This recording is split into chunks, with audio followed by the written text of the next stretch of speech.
And we're talking about Ye again. We would be streaming this in our usual location. Unauthorized viewers, I hope you're watching this recorded because we couldn't get it to stream live. And that is, as all things meta, appropriate to tonight's stream, because we're talking about the way in which we project ourselves onto those objects of our attention that we usually call, I guess, celebrities. Here we are. We're back. We were talking about fan art. We've been talking about what's going on with the memes and the jokes around dangerous topics. Well, tonight we're going in deeper and thinking about exactly what kind of mirror we're looking in when we so much need those people to be on our screens. So if you're watching us tonight, welcome to the Mosaic Arc.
Here we are, wherever we are.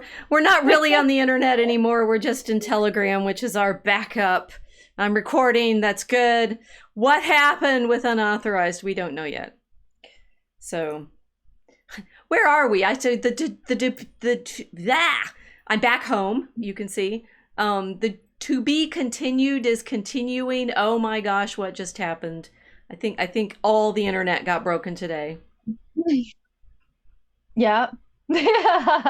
What happened? Did you woke up in the middle of this particular timeline with what Ye and Nick Fuentes walking through the Miami airport? Oh my goodness! What just the? I don't even know what story we're in now. I'm overdoing it. Yeah. The timeline's gone a bit weird. You know. I mean, it always is. I wake up and I'm wondering what's going on in the middle of the day or the middle of the evening, wherever the hell everyone else is. This is usually making coffee in the morning, just sort of catching up on madness from all of these different places. I think, oh, okay.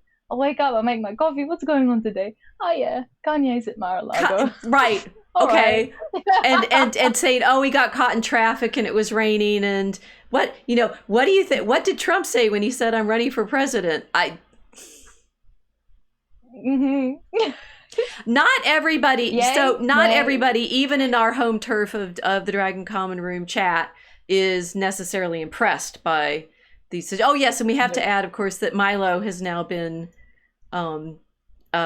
promoted, I suppose, declared in multiple social media moments. That it as the campaign manager, right? I'm really stuttering tonight. It's like the stutter. I'm not able to stream into our usual chat, and I'm still full of Portuguese food. That's what it is. I am. You're having withdrawals. I am. I'm in sugar withdrawal. They have but like sweet eggs and beans, and it's a savory sweet. It's all very delightful and nourishing.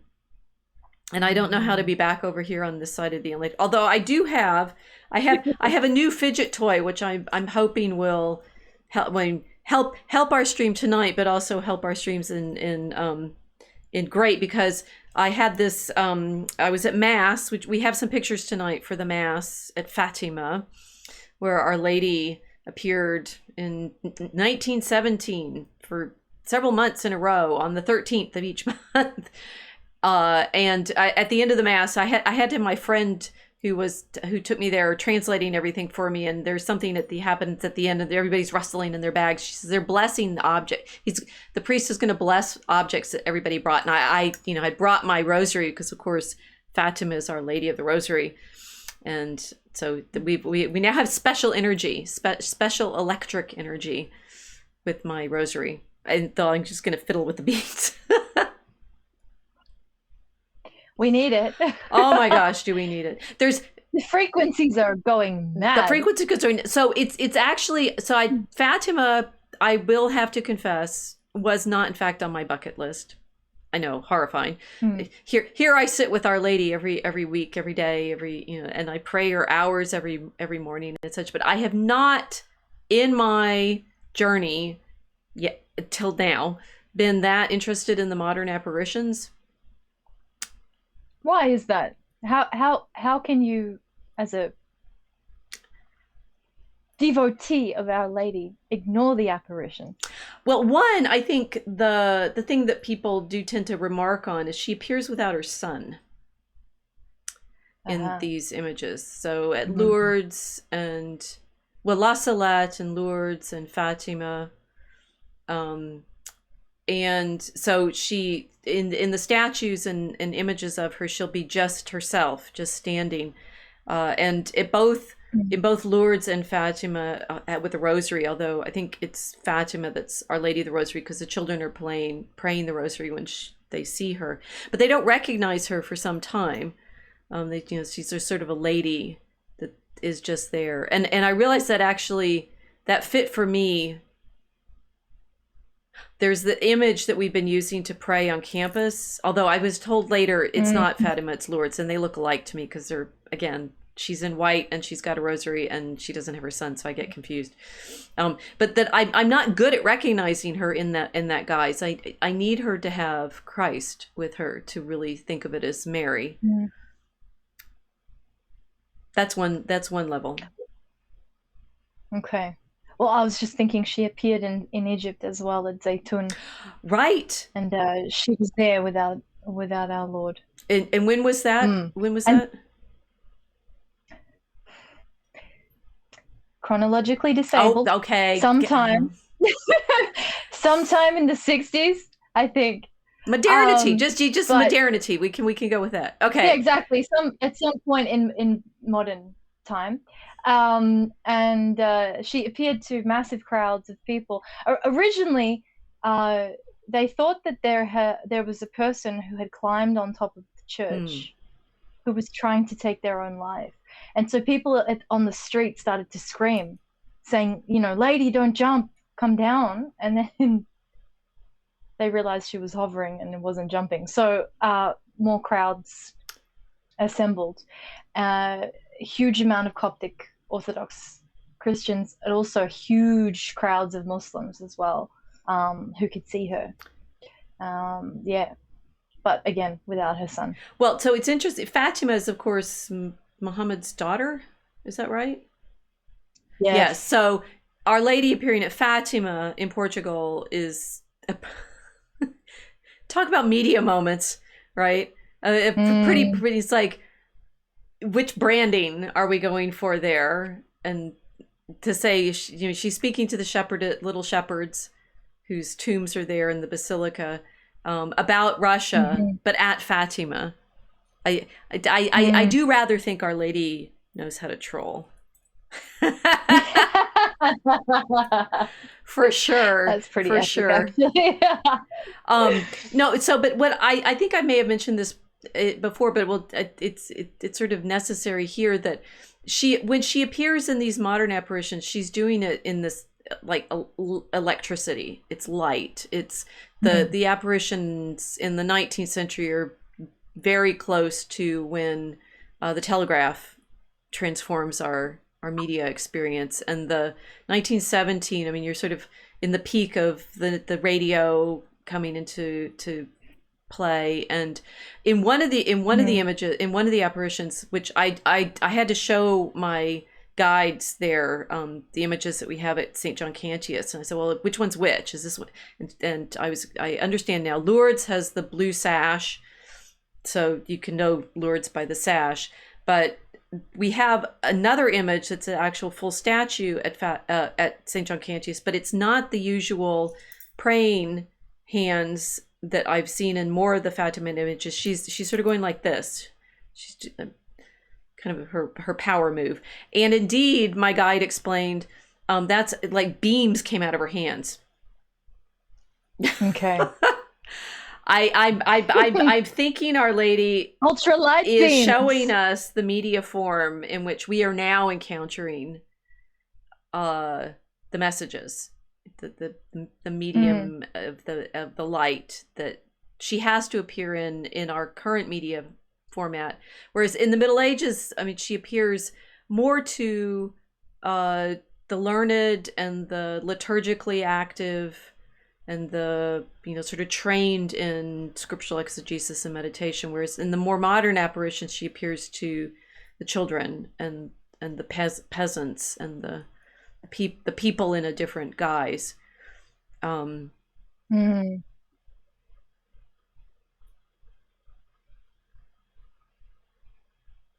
it's like that the scholarly class is not redundant, because obviously I can't say that because I'm talking to a scholar and you'll kill me, but you're not redundant. It's just that the medium changes the accessibility of the scholars, right?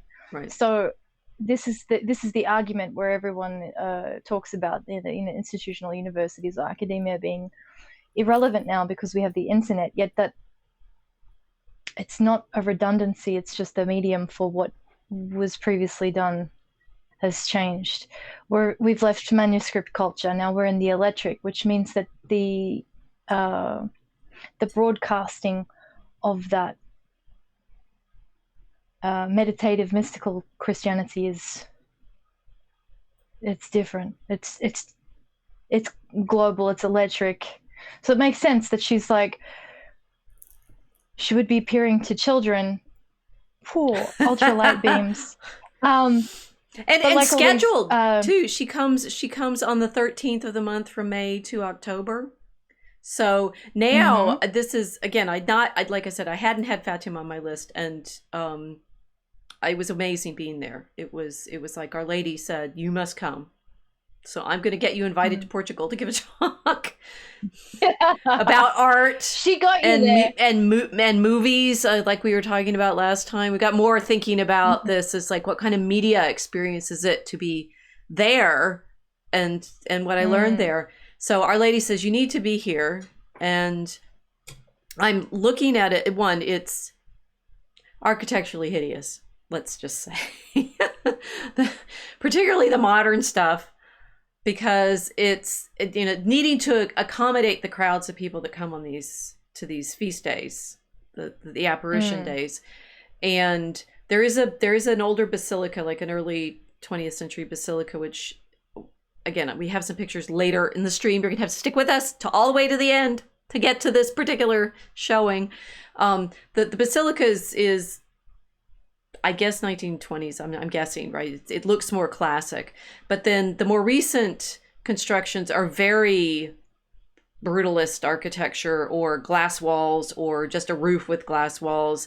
And the sculptures and imagery is very, I mean, it's quite disturbing, particularly like the crucifix in the main plaza area is very rough. So it's clearly a place of modernity as compared with the churches that I tend to prefer, the Gothic and stained glass that we've talked about.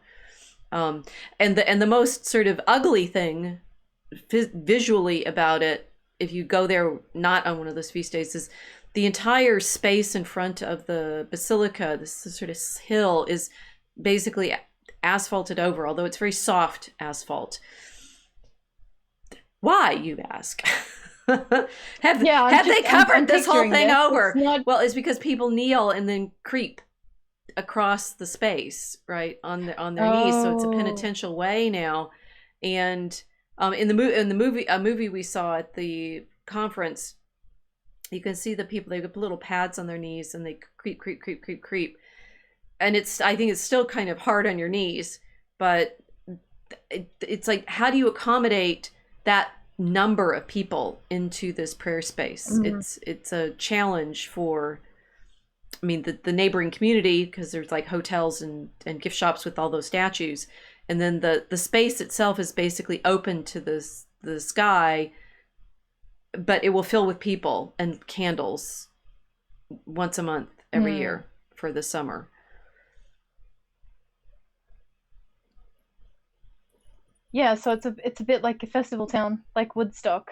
Not, normal life most of the time, and then for this grand event, full of crowds that are there and kind of adoration, and turn the place upside down, and then they leave and come back again. It's interesting you mentioned Woodstock, which is, of course, how like or unlike is Woodstock to this prayer place?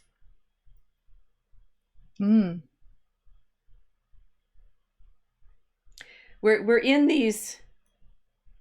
Yes, the divergent tiger bear at the top. There's a bar and a button that says join. You have to look in the channel to join. Yeah, right. If you're just in the chat, you have to look in my channel, which is Fencing Bear at Prayer. Can someone drop a link to the channel in the chat, and then people can figure out how to find the live stream, because it's in the channel. Thinking about mass adoration in modernity, and the kind of creepiness of seeing so many people so wrapped up in a practice, an event. The difference, of course, being that at Fatima, it's, well, interestingly, the basilica that's there now, which has, I realized I put the wrong pictures because I wasn't going to talk about the buildings, but here I am talking about the buildings. It's very white. The stone is very white, and it gleams when the sun lands on it, which is quite beautiful. But that is not, in fact, the focus of where the apparitions were. The apparitions were down the hill by this little chapel where there's another prayer space and an altar for mass.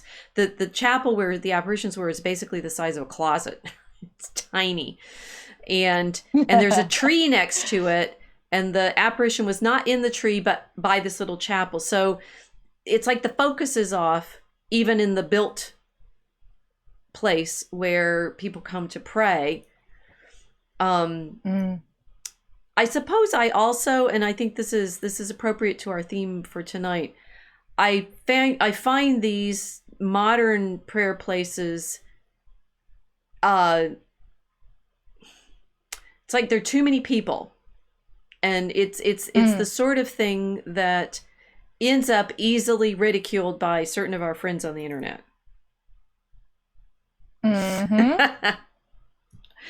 Who might see this as idolatry. Although it's not in fact focused on a statue, which is interesting, because medieval pilgrimages to Marian shrines like Montserrat, or I forgot some of the others. Well, like Saint-Foy-à-Conques is a statue, but it's not a Marian shrine. Or Commodore, right? Are on about images, right? So if you saw all those people creeping up the hill, and they were at Montserrat, they couldn't creep up the hill; it's very steep. But and you saw them focusing all of their attention on this throne of wisdom, this statue. You could say that's straight up idolatry, because there's this idol, there's this image that is the focus of their attention. They're not even it. There's no necessity to have a imaginative engagement, or a contemplative reflection, because there's the statue. Golly, I'm tongue-tied tonight. This is very interesting. I can't stream unauthorized, and I can't talk anymore. The energy lines are disrupted. What should we do? You are at Montserrat, for example, focused on a statue. Okay. At Fatima, there's statues everywhere, but the devotion is not to a statue. It's to the memory of this vision that the first the little shepherds had, and then when the sun danced on October 13th, 1917, everybody had. So like at in Egypt, the one. Yes. Zaytun. And Casey says 1968. She says Our Lady of Zaytun. Hey, I got the you decade got the decade right.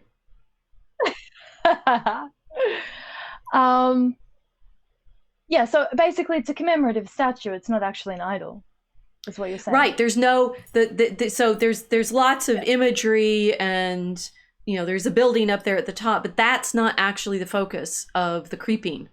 It's the memory of her appearance that is the attention. So like a lot of Protestants would say, you're creeping for Mary, you're making her into a goddess. Right. Why are Catholics creeping in repentance on a site that the mother of the Lord has appeared at? Right. Why are they repenting when she's been there? Instead of what the Protestants would say, well, it's not Jesus there, so why are you crawling on your hands and knees for a woman? That's what they would say. Yes. So this, happily, we have a number of people watching now. Thank you.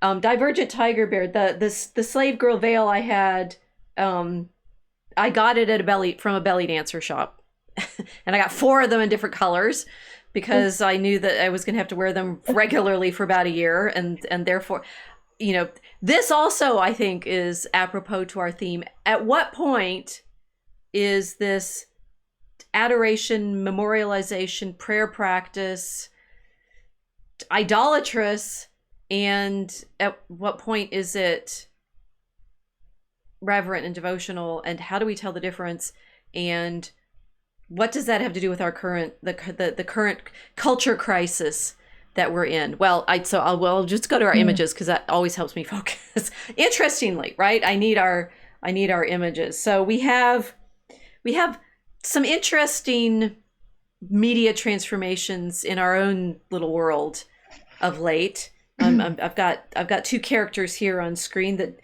in this image may or may not be immediately recognizable because they've got one of them's got his head down looking at his phone, and the other one's looking at the one looking at his phone, and neither of them are in their full usual performance mode. Mm-hmm. One of them I've met in person many times. He's my friend. The other one I've not, and I've only seen him with my friend, so it's a sort of meta level experience for me seeing a photograph. But what do we do with Milo and Ye now?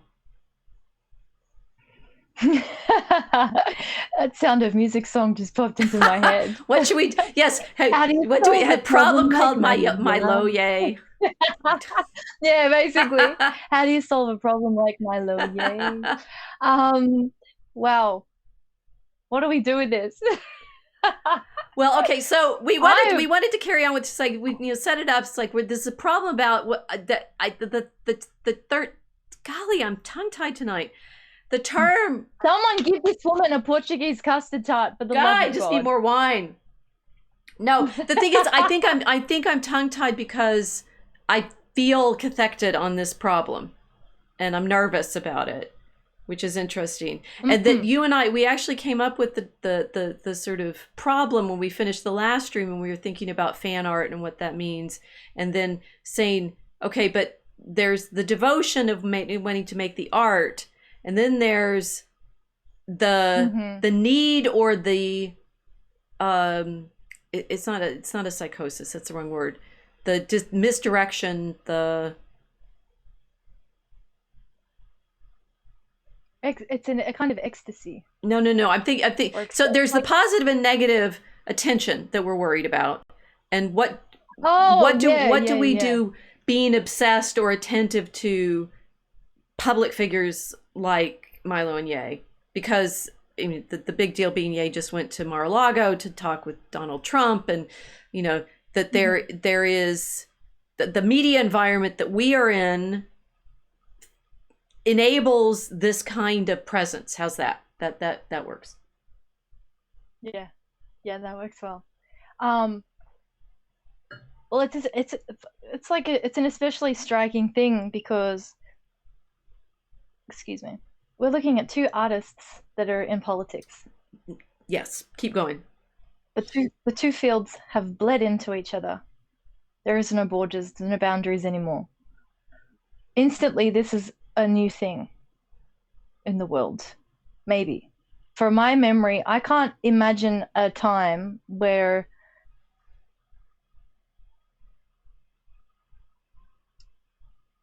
two men that have been as artistically avant-garde as Milo and Ye have been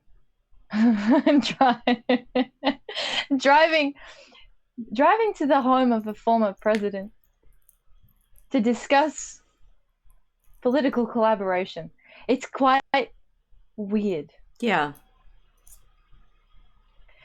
I don't know how, like, it must be so strange for for you, because Milo's your friend. But but there's no context for this. I'm trying to imagine some comparative context. There's nothing. There's nothing. Well, I think you described it. You described it as these are people that we've known as artists and performers. Yeah. And politicians. We know that politicians, ever since the media age. I mean, from the radio, FDR makes the radio his performance, as it were. Oh yeah. And then yes. Just what yesterday we were remembering that President Kennedy was killed. 63, right? So, 59 years ago. I can't do the math. I can't do anything. We're all this is like we're in the media environment. We can't even talk tonight. So, but Kennedy was very, very strong on television. So much so that men stopped wearing hats.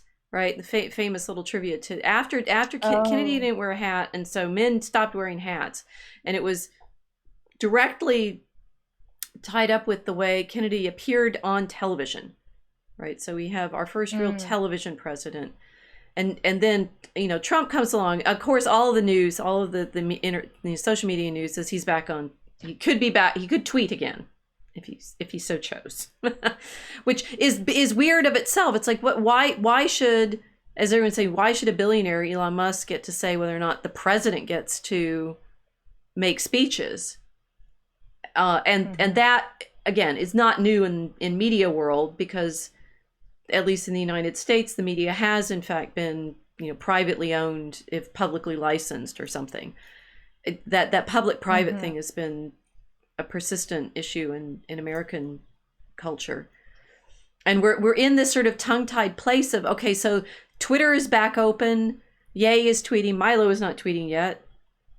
The degree to which we're able to have a voice, in what context and what does that mean? And then here are these people, and I think maybe this is, I'm getting to the core of it. It's a sort of puzzle that I've seen. Here are these people that are able effectively to use these media, and that pisses other people off. Like, how dare Trump get to have access to this platform? It's like, because when he does, everybody watches it. It's like there's no control over whether or not you follow a particular Twitter account or not. I mean, it's not like back in the day when I was growing up and you had nothing but network television and you had to watch the 3 channels plus the local channel, and maybe PBS, and those were your choices. Yeah. So people, the 3 networks had complete control over what got broadcast.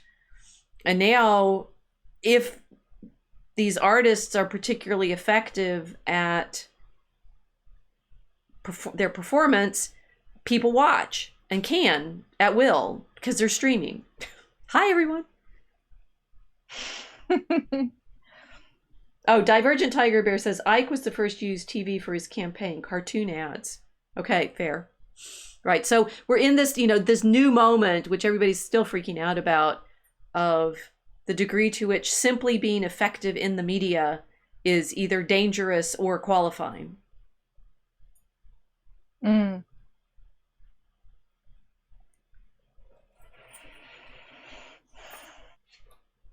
I'm thinking about that. Well, Trump was reality TV president. America's already blended reality and television now.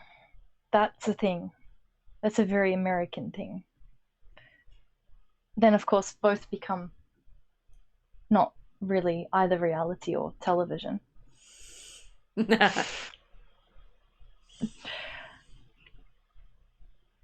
This is Ye running for president actually reality? When we're saying what timeline are we on? It's like saying that there's multiple versions of the story that we could be living through, and this is one option. But these things are happening in the real world too. And it's like, I think they're actually in Florida. Probably, right? They were apparently in LA the other day. And this I find strange too. It's like I was in Portugal last week and now I'm home, and I made it, from one side to the other in less than 12 hours. It's a 9-hour flight. And there's you guys have the shortest flights. I know, yeah. I'm sorry, but you're like 9-10 hours. It was a really long flight. Well, I didn't say that. I've been to Sydney. It's a long way. I've been on the longest flight in the world, from Dallas to Sydney. It's terrifically long. Oh my gosh. But even then, it's less than 24 hours. I think actually, if you go from here to, well, there are other ways that you can, but you have to break those up and land, right? So the longest continuous flight, I've been on that one. Lily Patty. Yeah. It's quite long. They should give you a badge after you get off. I won a badge. In any case, that we're in this, as we say, in a world. Well, in the world where we can be talking and you're on the other side of the world, I can fly and be physically from one side of the Atlantic to the other. These people that we're looking at in these screens, it's like everyone's there's there. Ye's there on his screen in this photo. I'm on my screen looking at what you all are saying in the chat. Okay, Divergent Tiger Bear is saying the reason normal people go to New York City to watch shows on Broadway, it's the clout of the location. Studying theater history really expounded upon my mass media communication education. Yes, and this is, I think, there's another way in which I think we're in a transformation now that everybody's gotten practiced on Zoom, but you realize you don't like actually not being able to be with other human beings in a physical space. So, why go to Fatima when it's where their apparitions were, when you can pray anywhere, because clearly Mary can appear at will in different places. And that physical, that I was happy to be physically there, and that mattered, even though it was an apparition. It wasn't where she walked or bones or anything like that. It was still just a media experience. That now people are going to be the studio audience, right? That you get to go to New York and be in the studio audience when Milo's recording, like I did. Or you get to go to the concert, and even if they've streamed it all across the world, you get to be physically in that place. It's the, there's a quality of desire to be in the presence that we're witnessing. Yes. Well, it's the creation of sacred spaces. So like a few things have popped into my head. First, there's this sensation that you're kind of on the same track, just in a different time. Like, vinyl records, how they've got the groove, and actually it's just a giant spiral, and it kind of goes on and on and on. And the needle starts on the outside, and it just keeps going around and around and around. So even though you're on the same point in terms of the record left to right, you're on a different little part of the groove kind of next door to it. That's kind of the sense that I get when I've been in places that have been historically significant for some reason. Like you're in the same point, but just shifted slightly to the side on the timeline. But the other thing is, like, people are doing that kind of thing all the time when they go to somewhere like California and they see the Walk of Fame. They have the stars in the marble on the floor. Right. So it's a kind of pilgrimage instinct that everybody has. We want to set up. We want to have these locations set up that are the scene of devotional activity. It comes out religiously in Fatima. It's going to come out in different ways when it's not done religiously, but it's very similar. It's going to look the same. So it's curious to me that we ended up on place when I told you specifically I was only going to put pictures in of people. Milo could be very handsome as he is in this. Who's gonna in kill this me? photo? No, it's an interesting. I think we're really fighting the waves right now. I feel like this is a hard stream because maybe I have jet lag. It could be that, right? I don't know what time it is. Yeah. But I think I find maybe I'm thinking that the topic that we're supposed to be talking about is one that I'm going to find hard to talk about. And we just have to go through into it, right? Because there is this is Milo when he was in Budapest some years ago in this magnificent charcoal suit and a very beautiful picture. And I've of course watched him for many years now and met him in person, friends with him. Really, you guys, I am. So just I'm amazed. I'm still amazed that, there's people out there in the social media world that don't know that, given the number of videos I've been on with him. But it's like it's not real to them. How so not, right? But there are so many people projecting themselves onto him constantly. And in this image of him majestic, he's inviting it.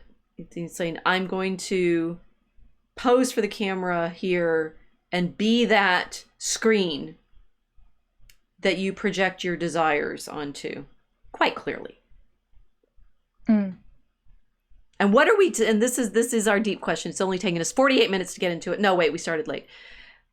What do we do to the people that we're projecting those desires onto? And this tension between, okay, so in the internet world, we're always in the internet world. We're in the internet world now.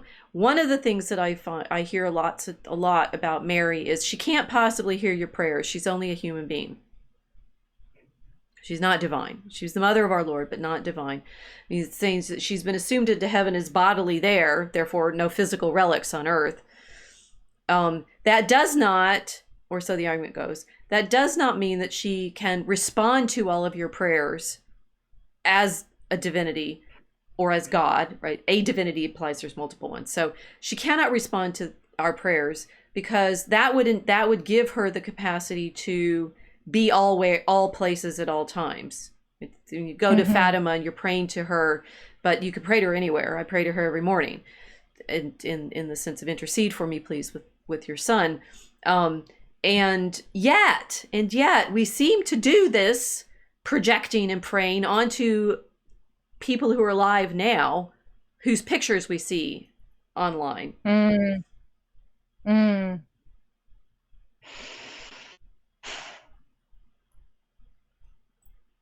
Mankind has a devotional urge. Okay, so the first thing on the subject of Mary, Saint Mary, or Theotokos, I always have to watch myself because so many ortho bros get angry with me when I say Saint Mary? It means holy. She's holy. Yeah. She's Holy Mary. Panagia. Yes. All holy. The all holy. Yeah, Saint means sanctus. Sancta is holy. Yeah. Yeah. Don't get all bent out of shape whether she's been canonized or not. Okay. Sorry. Carry on. No, it's fine. It's like it's just I have to say that because I know that it will come up. But she's not in time the same way that we are.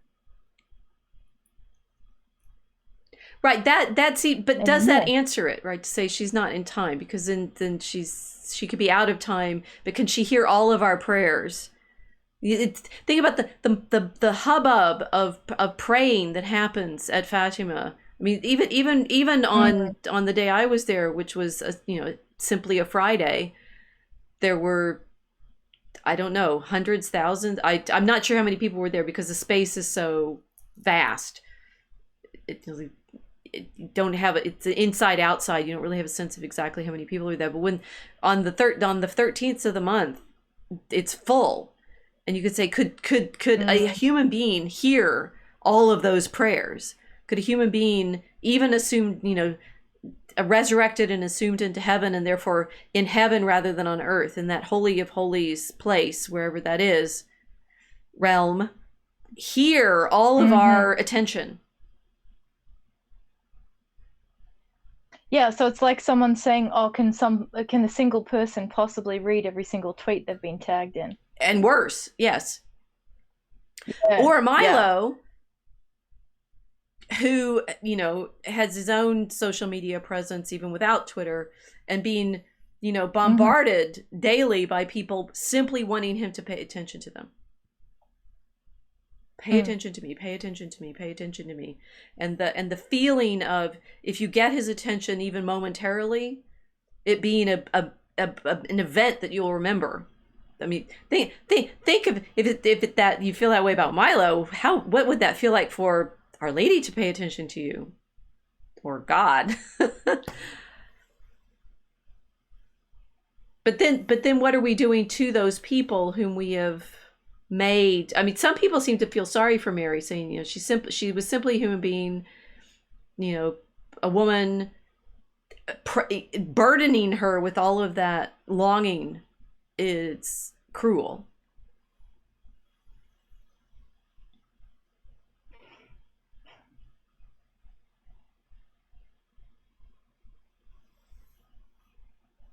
I have to think about that. I don't want to give a rushed answer to it.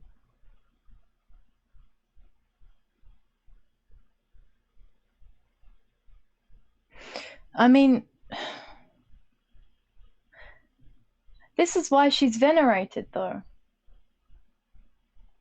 This is the reason, at least for us, we're venerating her because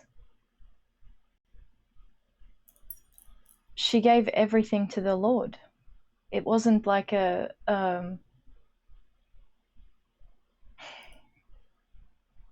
moment where he said, "Oh, I need you to do me a favor." Okay, what is it?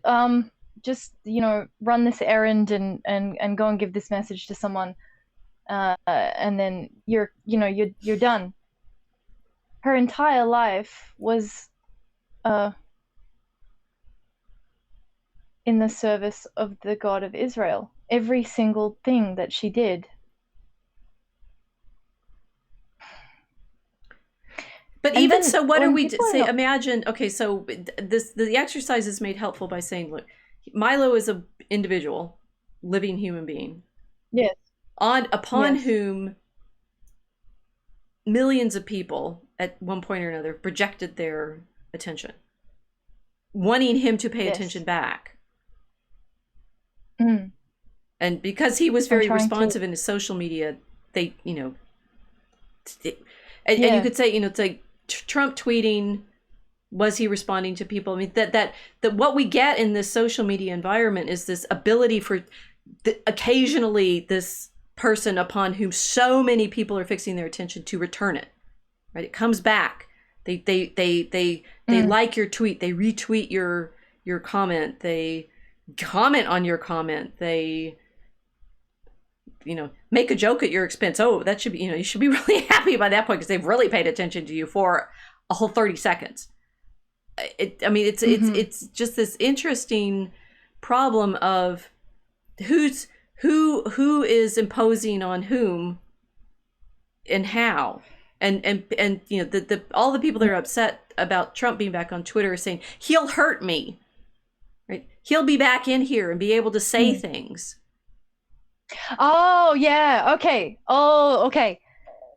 Oh, we've eliminated space-time. Yes. Sorry, it clicked. Yeah, I'm following you now. I had a moment. I turned blonde this morning. Yeah, we've eliminated space-time. All right, this makes perfect sense. Well, that's what it is, right? So if someone it was just so funny. So first time I ever saw anything to do with Milo, it was a poster of like him doing some tour in Australia. But I thought he was a Greek singer. Well, he is. He's Yiannopoulos, and he sings. He is the. He's technically a Greek singer, Technically, but yes. I've told people this before. I don't think they understood the humor in it, because I'm used to seeing all these like because we get a lot of Greek singers that come down to Australia and they do tours. They come into Greek communities, centers, and like they come into the Greek areas, and then they'll do a show, and then they go back to Greece, and it's like, so it was just funny because it was just like, oh yeah, this is a Greek singer coming. And the poster was under a bridge, which I thought was funny too, because trolls them under bridges. So it was just hilarious. But okay, this is it. Space-time's eliminated. So what he's done, what Trump's done, what all of these people are doing on social media now, you've got like the old days where you have the Kennedy family, you know, the media called him King of Camelot. They had this real sense of like building him up as the new aristocracy, and you know, they kind of treated him and his wife like a royal family. You know, she was the style icon for her era. He made people not wear hats. Right. You could not DM Kennedy. You could not at Kennedy or Jackie O and get a response. That was impossible. There was a glass ceiling, if you want to call it, or some other kind of restriction between them and the peasantry. Very distinct class system. And the media was the wall between normal people and this upper echelon Camelot, right? Right. That's gone. So that makes sense. Because suddenly, instead of it being this distant politician or this distant artist or this distant celebrity, you can suddenly get the contact with them in the palm of your hand, which is kind of a horrifying thing. Because at what point in history could any random person on the planet suddenly just be in contact with this level of social status? It's just strange. Well, and what do you say? And it would make sense that it's freaking people out, because it is freaking people out, definitely. But and then our so we'll move into the degree to which we think we are not affected by it, right? Because we definitely have friends in the conversation that are saying, well, that has nothing to do with what we really should be caring about, right? What difference does it make that Ye has gone to Mar-a-Lago? What difference does it make that Milo and Ye are now being seen a lot together, right? There are photographs out there multiply, and you could say, well, it's this sort of media show that has no effect on people's real lives. It has no reality. It's just, you know, this circus theater of, I mean, we don't even really have a proper word for them. Journalist is a kind of silly word too. It's like journalism. Yeah. So we call them influencers. It's like, what are we now? I think streamers is the best, yes, and of course Nick Fuentes is in the mix too, because he was seen in the airport with Ye, and you know, what is his role? He's a streamer. He streams.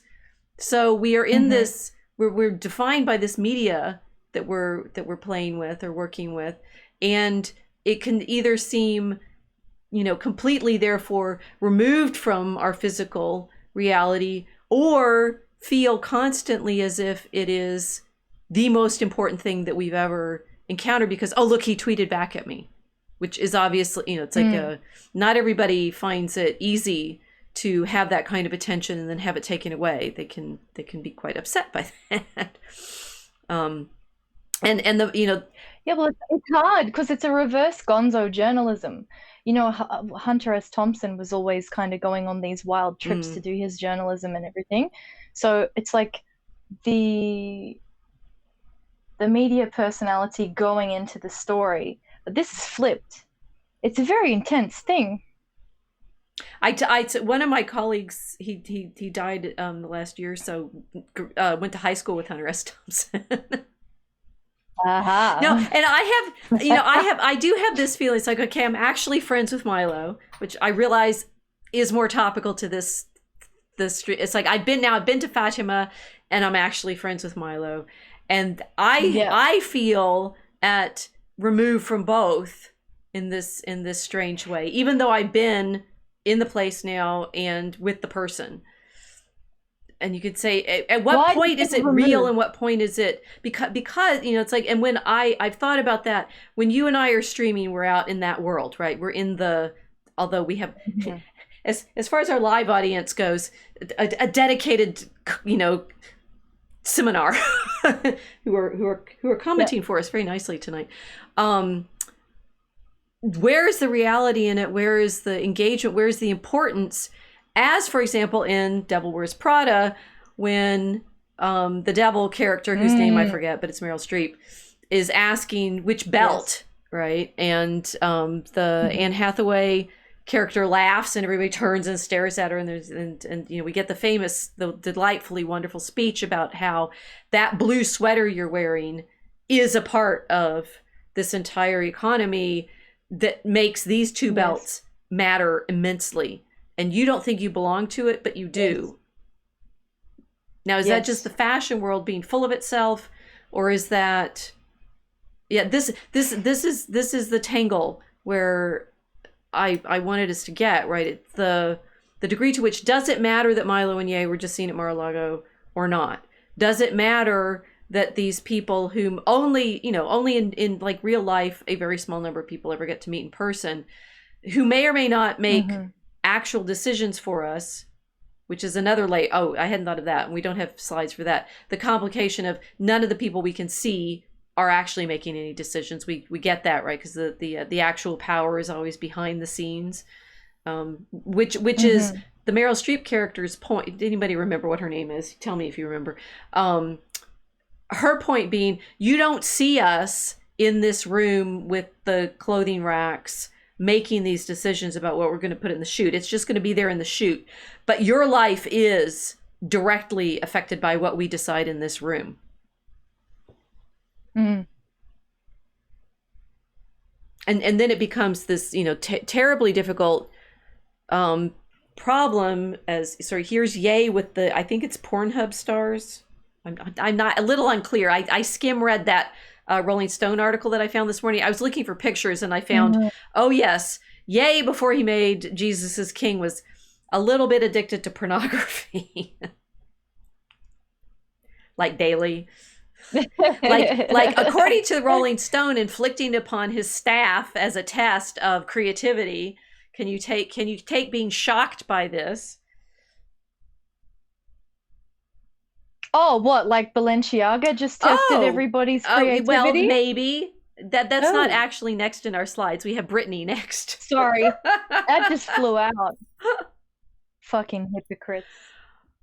Well, but this being, it's all of this illusion and anxiety and sort of who has actually hurt someone versus what kind of imagery matters. I mean, I do actually find this particular picture with Ye, I think, who is still Kanye at that point, rather upsetting because I think the people in it, some of them were wearing see-through clothes, and I think they're all women. No, there's a man. Well, they've manufactured a hoe culture for the last 50 years. Right, that. So, sorry, the velvet is falling. It's irritating. Obviously, I would not want somebody showing me that. But what he has done is not outside of the realm of what is now considered normal in this culture. This is where the hypocrisy is sort of come in, because they've the production of these kinds of videos, like that whole hip hop culture thing, where it was like, I mean, when I was younger, we had Little Kim. I don't know if you know Little Kim. Mm-mm. Oh, she was intense. I know Extremely- basically zero about music Yeah. after REM and Dire Straits. Okay, imagine the origin of like unashamed hoe culture. She did it. And that was super shocking. She had her career because she was kind of out about it, didn't care, promoted herself in this way, made tons of money off of blah blah blah blah blah.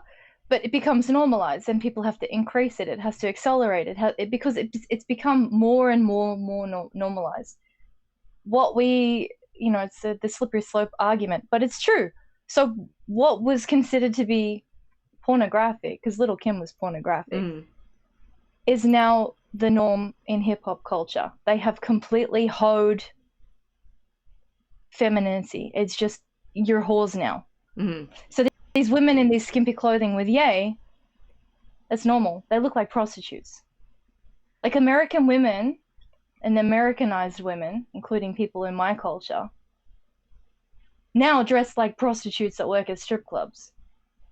Right, but I live, on the south side of Chicago, as it were. I don't see women dressed like this on, in regular life. In this art, in these kinds of productions. It's right. It's the stage character. Yes. I mean, you might, and maybe if you went to clubs, which I don't, because I'm old, see people dressed like this. But there you're kind of on a stage of the dance floor and the performance there.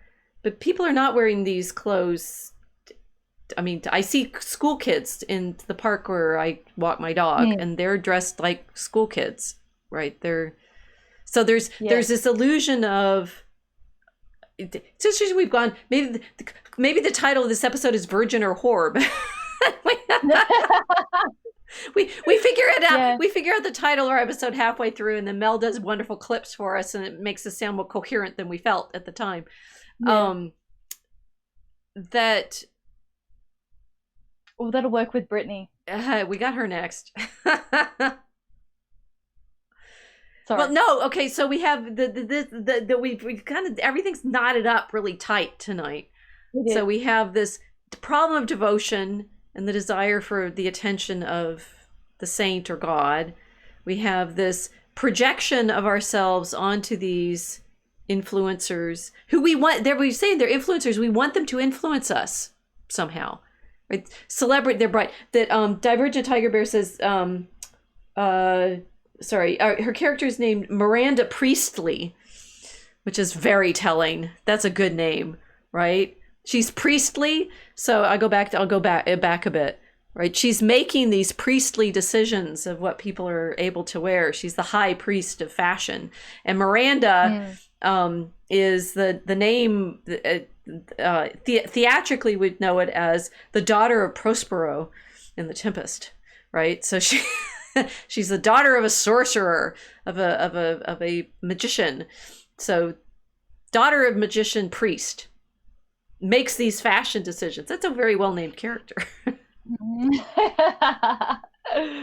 Yeah. And it all hinges on the choice of this belt, which the buckles are different, right? That's all. I think the color of the leather is identical, and the choice is between these two different buckles. The devil is in the details. Okay, so it's probably because the art world is the theater of the imagination of the culture.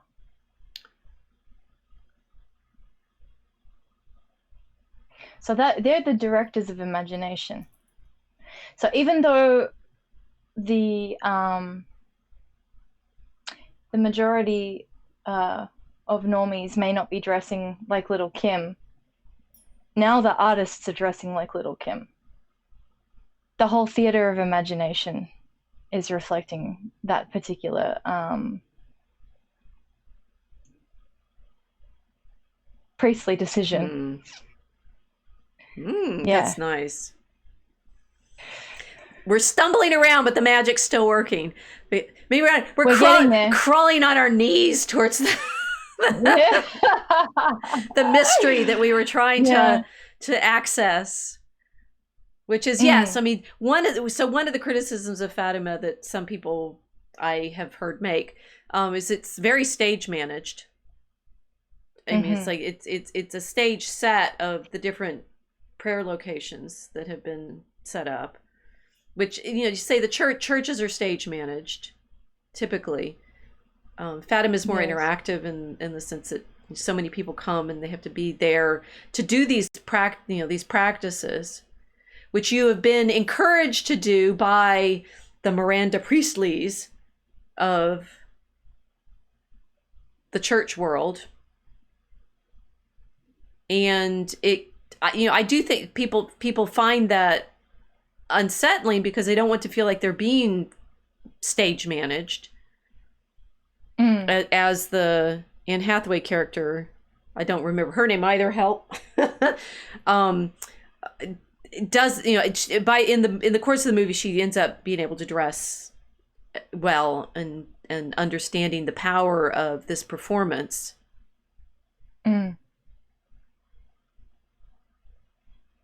So what happens to the people that are caught up in this? And we were seeing some of what's going on for Ye.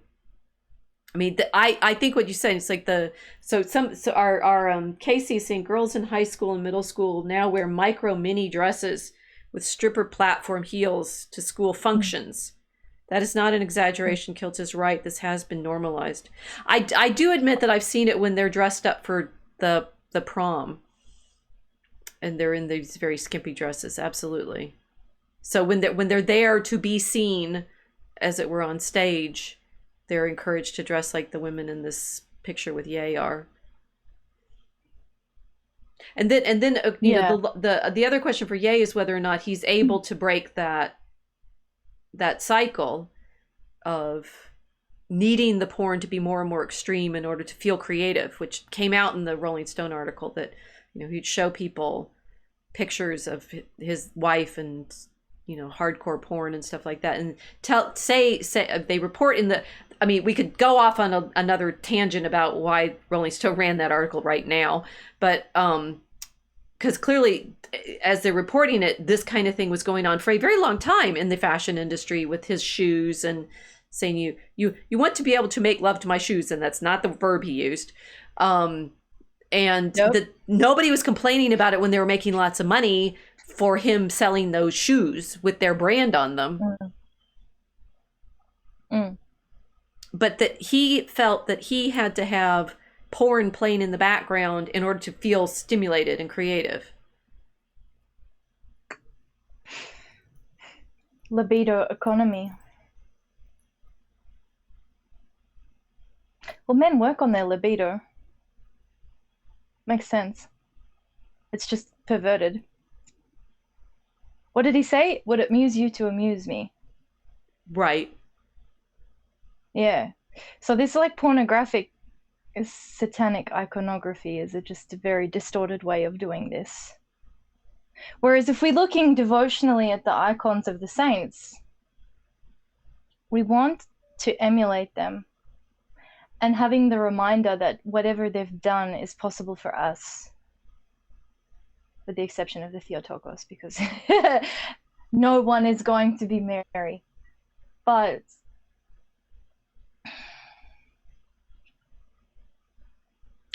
we're still not getting there. We need. How about this one? So what about the celebrities who don't even recognize each other in the moment?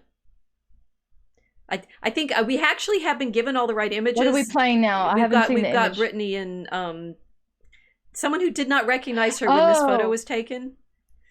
Yeah, and she she looks very happy to see him, and he looks like, who is this young woman who suddenly wants a photo with me? It's so cute. You just got Britney Spears on your lap. You have no idea. And you have no idea who it is. And you could look at this one and say, it's great. Who's this old guy, and why would she be so excited to see him? Who is that? I mean, so as I've read about it, he doesn't recognize who it is, and she put it on her social media. Fancy running into this guy. Prayer smile. Such a sweetheart. with, multiple responses. And then after, he was saying, oh my gosh, if I had known, but he didn't know. He didn't recognize her, right? So there was the degree to which, and this is, the kind of illusion. She didn't have a costume on. She didn't have her costume on. The illusion versus the reality of the people that are bearing these roles. And what we are, this is the deep thing that I really wanted to get us to wrestle with is, what are we doing to them, projecting all of that desire onto them? We can say we're projecting all of this desire onto Mary at Fatima, projecting all of this desire onto Milo, and now, he's got, in our little corner of the internet, lots of excitement over the idea that, if he speaks up and he stays strong, he can do what? And now we have here Brittany, and anybody recognize who she's with? They're not. We're streaming slow, right? It's Married with Children, Modern Family, the dad guy. I had to look up his name too. It's Ed O'Neill, right? Who Brittany obviously recognized. I can't remember Meryl Streep's characters, because as far as I'm concerned, she plays the same one in all her movies. I know she wouldn't think that, but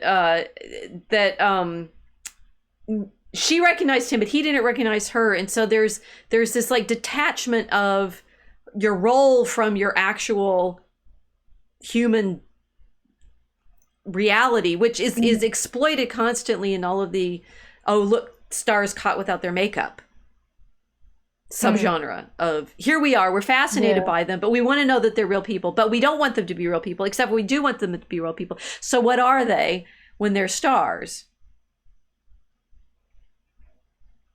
Cauldrons of spiritual catharsis.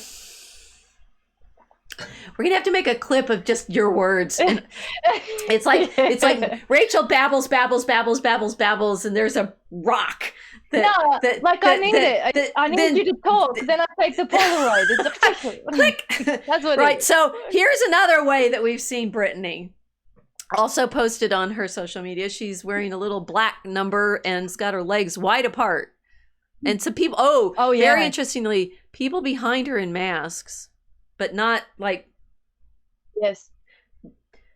Phantom of the Opera masks. Not our usual half masks or beaded masks that you might wear. Yeah. You're triggering me. No, you got to do it. You got to do it. I'm going to get some more wine. What, start ranting about mask wearing? No, start ranting about Brittany and what you see in these photos. Oh, okay. Well, should I do like a little tiny micro anecdote of what happened when I refused to go along with this, Well, which side are you on in this story? Well, I had someone who was very dear to me, who is still very dear to me, who was having a very hard time seeing Brittany in her post-conservatorship emancipation stage, where it was basically like a mashup of the emancipation of Mimi and Thelma and Louise and a whole bunch of other stories about women that had been locked inside and then just let out and sort of thought, oh my God, I can do whatever I want now. Well, what can she do? Whatever she wants. So this for the driver's license. This is Brittany on stage in a performance, right? Yes. Okay, and this is Brittany at home in a bed. Okay, so Brittany on stage with the guys in masks and everything. She's dressed like a stripper, like she is. This is a stripper thing. This is what I was saying before. It's like stripper culture. And the acceptable context for this is she's on stage, she's doing a performance, she's dancing. So now she has her lace stockings and she's got her legs spread in an incredibly sexually suggestive pose. There is no other way that you can interpret her position in that choreographed move. Right. No. Right. It's sex. And it was done therefore on purpose. In this show, yeah, it was, and then she actually, you have it that she's actually posted it in her social media too. So it's her in her glamour face, which when she's there with, I mean, she does look like an ordinary, quote, ordinary person, mean, she's got some fun. I'm back with Ed O'Neill. She's got some sort of funky, spiky shoes on or something. But you can see, yes, he didn't recognize her because she wasn't in performance mode. They were in a hotel. Yes. A lot of our story seems to take place today in airports. So it's kind of Miami Airport with Ye and Nick, and here's Brittany and Ed, and in under those circumstances, neither of them are in character as themselves, as it were. Isn't it great? Yeah. Because it's like all of us. You get into the airport, it's like you don't really have a nationality or anything. You've got no identity, and you're all off the plane. Class system's gone. Everything's gone in an airport. Yeah, it's very, very appropriate. Okay, so so there she is with Ed, and I'll go back to her on stage. Okay, now she's back on stage. Yeah, so she's on stage. She's posted this picture. So this is her acceptable persona, which is, I'm going to use my sexuality to make money. Same way Kanye was using his sexuality to make money. Right. And that is the status quo, which is like what I said, libido economy. But that's what everyone is doing in this arena. Which is apparently perfectly fine to the people we're encouraged that police the internet with cancellations and such. Yes. I'm trying to be objective. Like I'm not condemning her and saying she was being a hoe. No, we're trying to get to the core of what's going on here. This is really important, because we have this influencer, celebrity, internet, apparitional, devotional magic going on, and people are either claiming not to be affected by it or completely caught up and lost in it. And one way or the other, I mean, we want to understand it because we're watching from our perch on the ark, which is also part of it.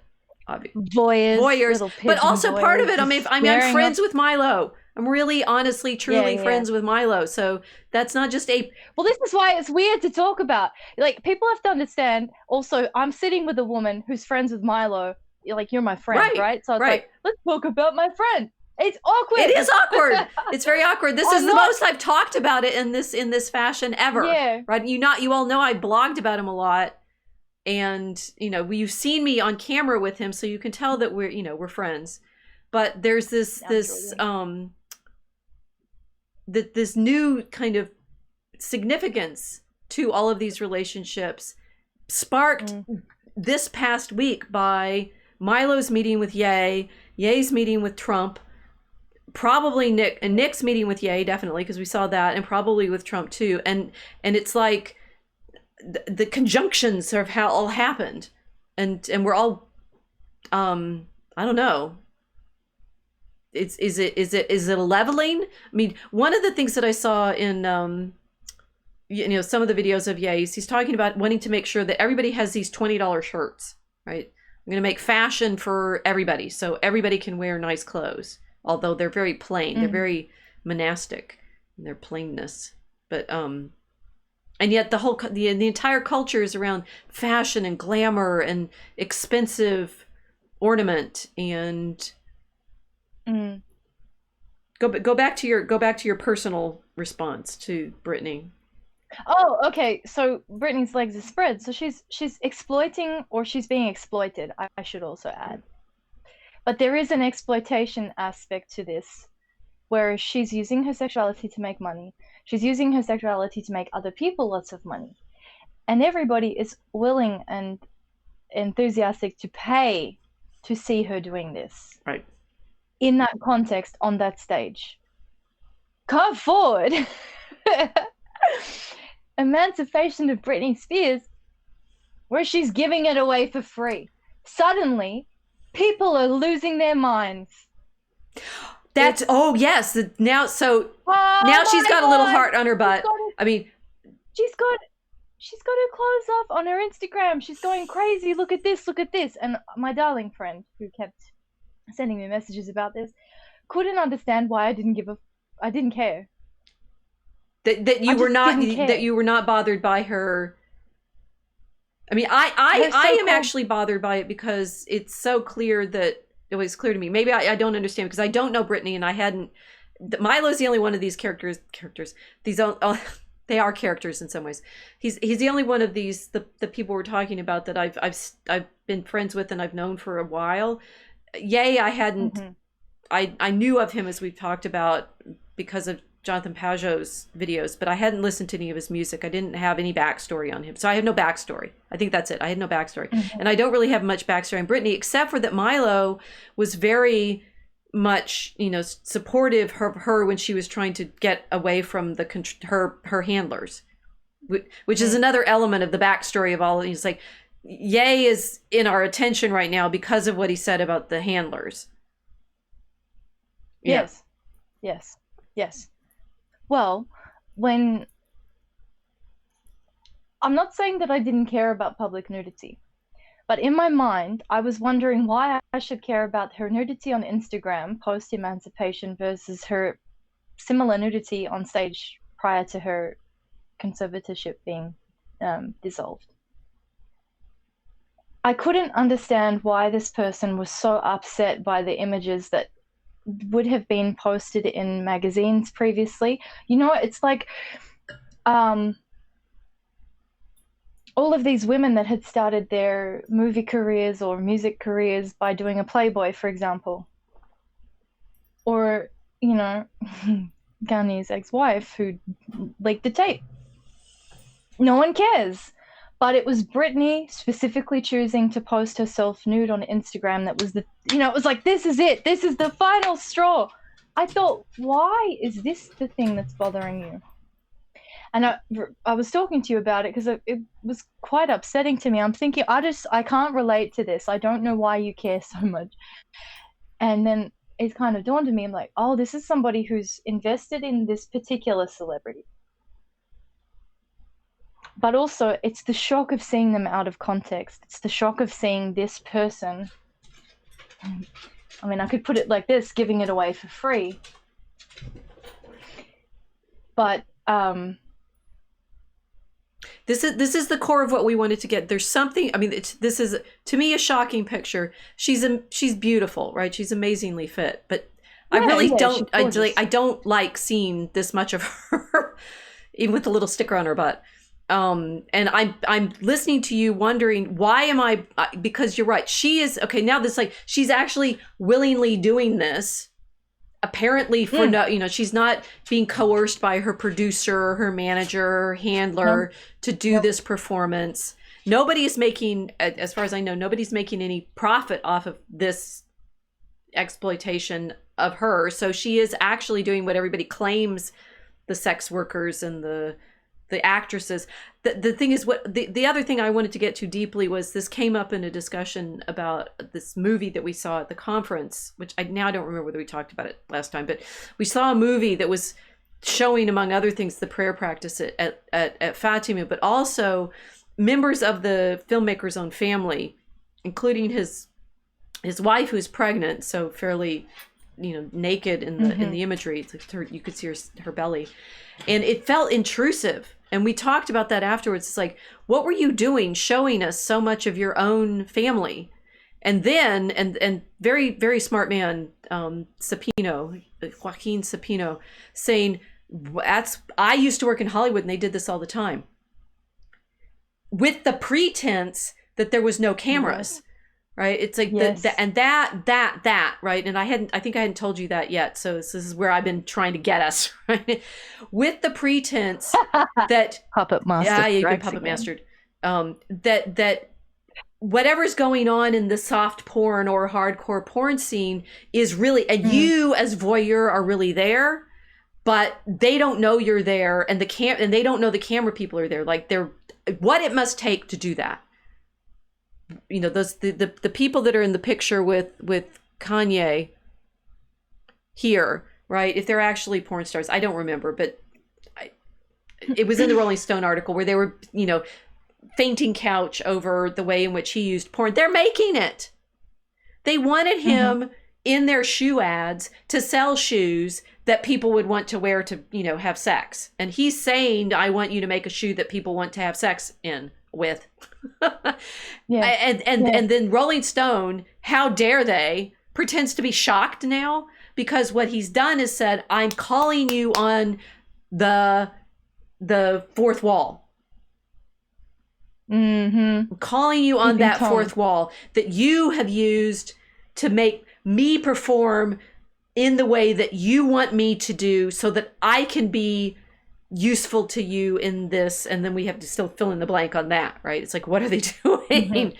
But the problem for Britney, as I see it, which was what you were reflecting on, is when she's on stage to do her performance, there's like, it's safe because there's that glass wall of your audience and she's performing and she could do all this performance and there's no human being there. That's what Sapino was saying, that the actors and actresses are nothing when they're on stage. They've been emptied of all soul. They've been emptied of their self. Whereas what you see when you see her on her Instagram choosing to show, she's there. You can't not see a person there anymore. You have to see it's Britney. It's a young woman who has been trained to dance naked for millions and millions of people on camera. Yes. That is her profession. And it upset this person so much that I wouldn't share in the shock of it. But I was wondering why this was shocking to her. Because I say because she saw Britney for the first time. And whereas you were saying, well, but now she gets to do it, in fact, for her own. Well, this is just the way that maybe my brain works, but the perception wasn't that I was seeing the collapse of something sacred to me. I had no investment whatsoever in Britney Spears,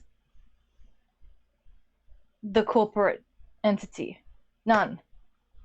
But that's it. You had no investment. You had no investment in seeing her distanced and idealized and removed, and yet accessible to your eyes, right? In this, whoever theorizes about the gaze, right? He's not wrong in the sense that we are.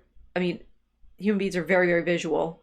We've got eyes like falcons, right? Although falcons have better eyes than we do, but prey animals but really us, we're very, very visual. And so simply watching other people, terribly powerful. But having a sense that the person looks back at you or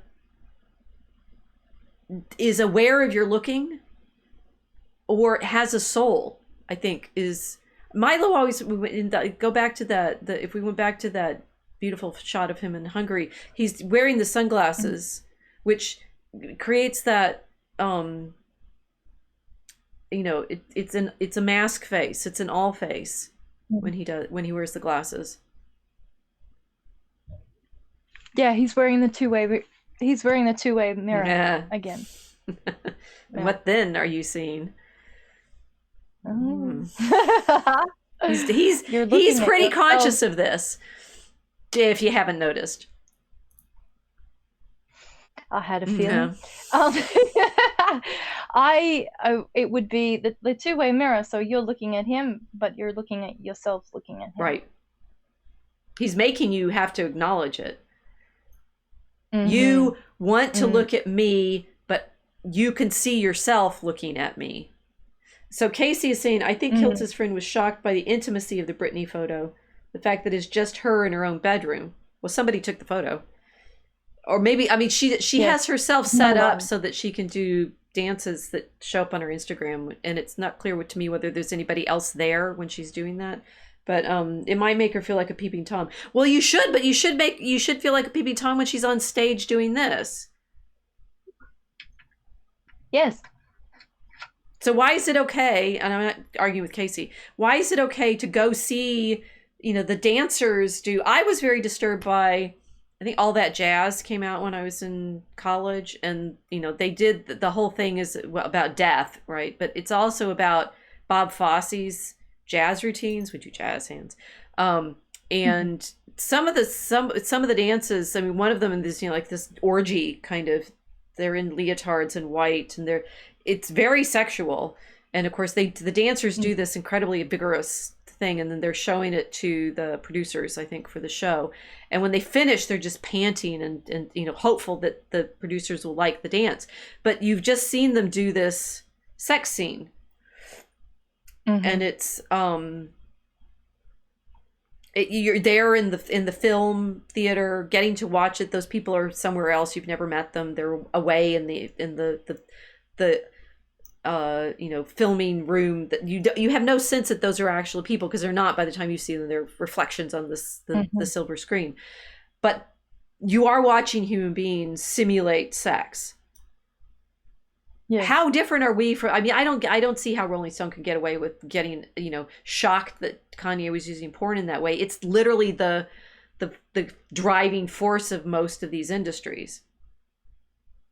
Yes. For example, are we shocked by Britney with her heart, her little heart on her butt? Or are we more shocked by a teddy bear in bondage gear? And black eyes, it looks like. This teddy bear is pretty ugly to start with. It's the white one with the little lock on its collar and chains and this incredible layout of Balenciaga, we shall say it, although I cropped it so you can't see the girl who was put in the photo shoot with it, with the rivets and black leather, and clearly of the aesthetic of particular sex scene. And the Balenciaga's completely mealy-mouthed non-apology. We never meant it to be this way. Whoever is responsible is going to be brought to account. It's like, you're Miranda Priestley back in her changing room trying on belts very purposely. Don't let us think we don't believe for an instant you did this by accident. Yeah, that's it. That's not it. An accident. It's not an accident. Sorry, I feel very Transylvanian when we talk about this topic. Speaking of Budapest. Oh, go. Well. I can go to medieval devotional practices of self-flagellation, but I don't think we really planned that. Although I can riff off of that. Now that I've had enough wine, I can riff off of that one, no problem.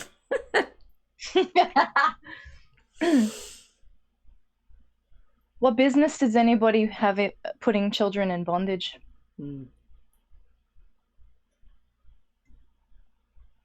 that is their business. So fuck Balenciaga's apology. They should be apologizing in cash. That whole company should be liquidated immediately. Liquefied. But they won't be, because they are the Devil Wears Prada. And what's interesting? No, they won't be. They won't be, because people are terrified to not be fashionable. Because these priests, they have the hold on the imagination. This priesthood of the imagination, that's important. We need to develop that. Yeah, go for that. Sorry, my adrenaline's kicking. Good. It really pisses me off. Well, no, because think about it. So I maybe it's starting to come together, right? You all that stick with us know that we always pull it off in the end. We start with me at Fatima thinking about the devotional practices there and the kneeling and the crawling and stuff like that. And we'll get people on the internet telling us, oh, you Catholics, you're so weird. You have devotion to Mary, and this is all, self-torture and such. And we say, the modern fashion industry is putting children in bondage gear to sell shoes. And you can't see the difference.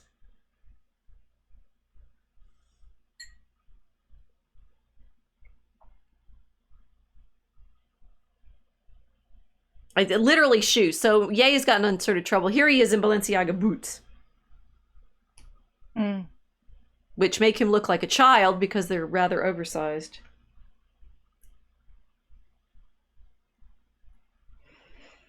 This is a problem with the artists. People that live in imagination,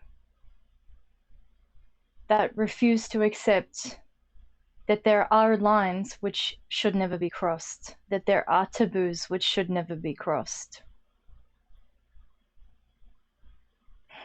Well, what I see in this picture with Ye now is, like I said, these boots are oversized. They're comically big, which make him look like a young man, a little boy. Which in Balenciaga's BDSM teddies makes you think. And to a certain extent, the feeling one gets watching the fashion industry, it's like, I'm actually fine with the color choices and things like that, but of course the fashion industry is doing more than that. It's as you say, it's creating this fantasy that this is luxury. This isn't Kmart. This is projecting an aspirational image to people which want a vertical social ascension into an aristocratic lifestyle. This is where it gets really dangerous. Because if you're promoting this as the elite's aspiration, there's this, I forget what it's called. I read about it years ago. Basically, it was like, it has something to do with the concept of generating the illusion of luxury. They had a bunch of handbags in a store somewhere and a bunch of shoes. And anyway, it was like Payless shoes, or I don't know what you guys probably like have Walmart shoes. It's like $30 shoes, $30 or less shoes. And they had set it up in this environment where it was in a kind of luxury store setup where everything was staged. It looked like it was luxury gear. They had the well-dressed security guard in the suit, because of course all of those stores have to have this well-dressed hot security guard. It's just a thing that they do. And yeah, in Italy they're always really dark men. It's like they've got their Moor at the door, we used to call it. And this may be more chaotic stream than usual, but we're getting to the good stuff. Well, kind of related to Ye, but they had this test to see if all of these people were like that were going to tell the difference. Of course they couldn't. All they could see was the staging, not the products. The shoe didn't matter. So there were all these women saying, oh, it's it's so beautiful, I would love to have these shoes. And then they're being asked, what would you pay for them? $700 plus, $1,000 plus, $2,000 plus. And all the women were saying, oh yeah, we would buy these, blah, blah, blah. And then the researcher or the journalist, whoever was running this, I'm sorry, I can't forget, but she then tells them, you just tried on a $30 pair of shoes. And they freak out. She's completely demolished their fantasy. Well, so what the fantasy that they've just worn something luxurious. Miranda Priestley would say is that sweater you got from the Argand bin is a part of the fashion world. She would, which is why what Balenciaga has done is so heinous. Okay, carry on. Because as the priests of this temple of imagination, of creative imagination, this is what they're proposing is luxury. This is the trickle down. This is that Bruce sweater that starts. But it's not just luxury. I think luxury is not the right. It's significance. It's access. It's. Think about that. We've been talking about access. Yeah.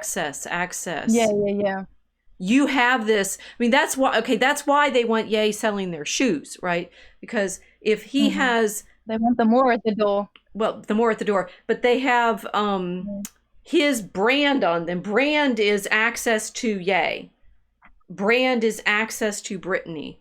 brand is access to Milo, right? So if you have, though the Milo doesn't have brand stuff in the way that Brittany and Ye does, because he's more chameleon like. But that you want access to them, and you buy their shoes or buy their music to have access to those characters that have been created for you by the priests. I mean, this is literally what we are accused of as Catholics of being. The priesthood is making these characters for us so that we give them money. Yeah. Yes, we were going there. Yeah. Which is a huge problem.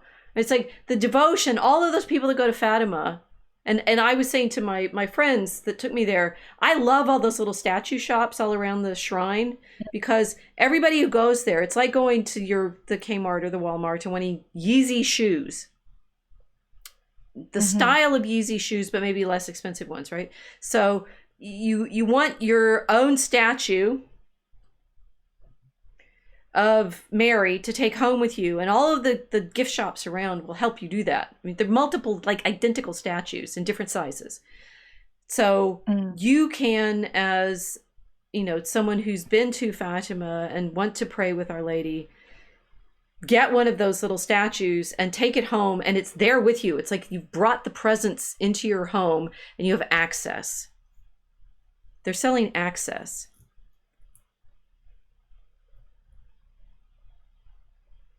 Maybe that, I mean, your friend being upset by Brittany, so the chat saying that it feels shocking and too much. But I think what Brittany did, as you said, was make it available to everybody, and there's no more. Anybody can look at her Instagram.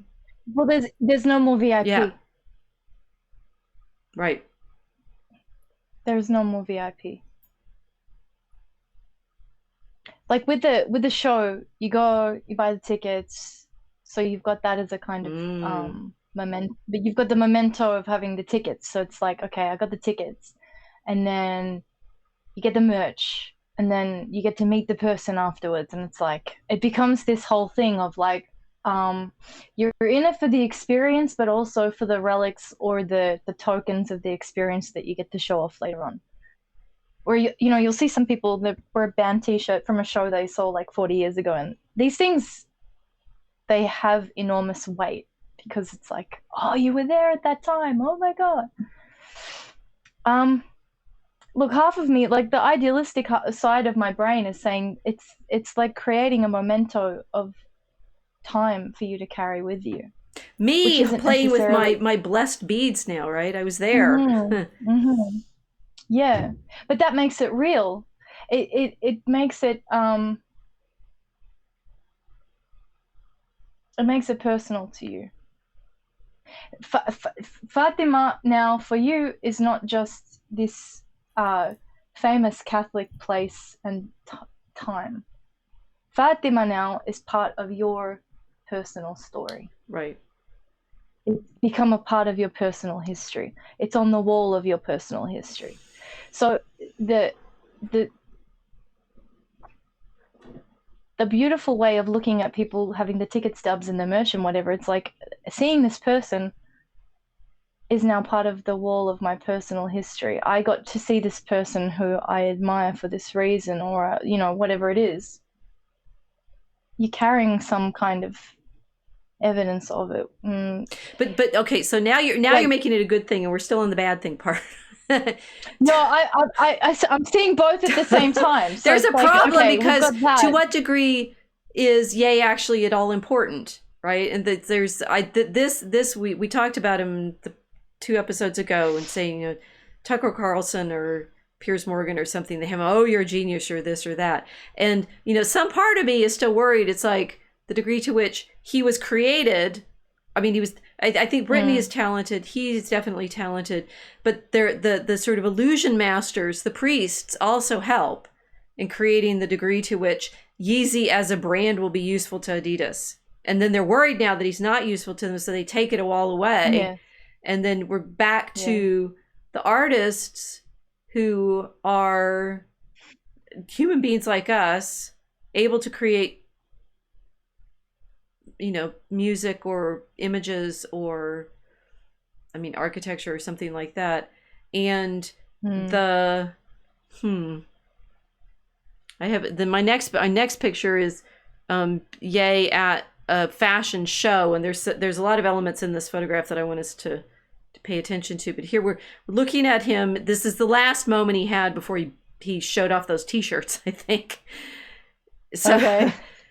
in the sense of maybe not the day, but right before all of this blew up, and now Rolling Stone is running articles about how he uses porn too much, which they could have done all along before, because clearly that was a feature of his character 2-3 years ago before he did the Jesus is King album. But it's coming out right now, so they're saying you like Britney have somehow broken free. We need either to punish you or get you back under control. You're no longer useful to us as this image. Was the image of anything real there? I mean, that's the, obviously Shrines of Mary have a similar problem, because E. Michael Jones, for example, has written a lot about how Medjugorje isn't what the people going there hope it is. These are terrible crises. Right? Can you verify that, Ye's music is actually his, that we're paying attention to the thing that we actually want to be paying attention to?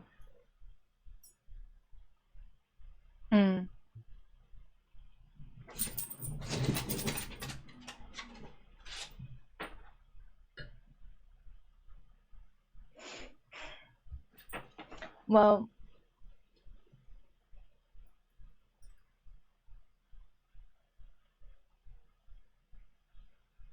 in terms of the apparitions, that was interactive. That's interactive. I'm thinking of Zaytun. When Our Lady was appearing to all of the people there in Egypt, she was even appearing to Muslims, and a few of them had explained that they heard her tell them to paint crosses on their houses. So they did, which is quite remarkable. The apparition, those apparitions, it's an interactive experience. She comes to fortify the faith of the people that are seeing her, and also explain to them something that's going on potentially. I'm thinking of the artists then.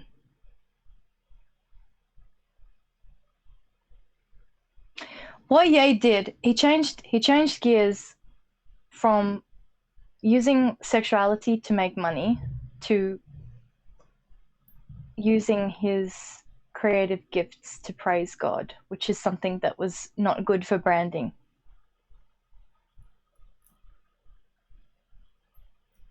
Because those companies, they don't see faith as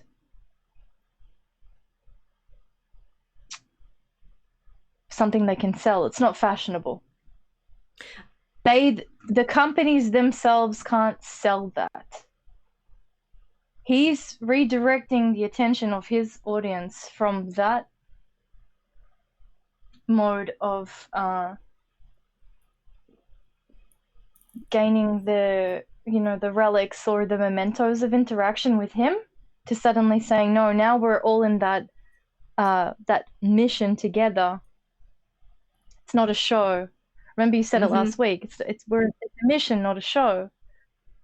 It's no longer a show. We're no longer at Britney Spears with her legs spread in Vegas.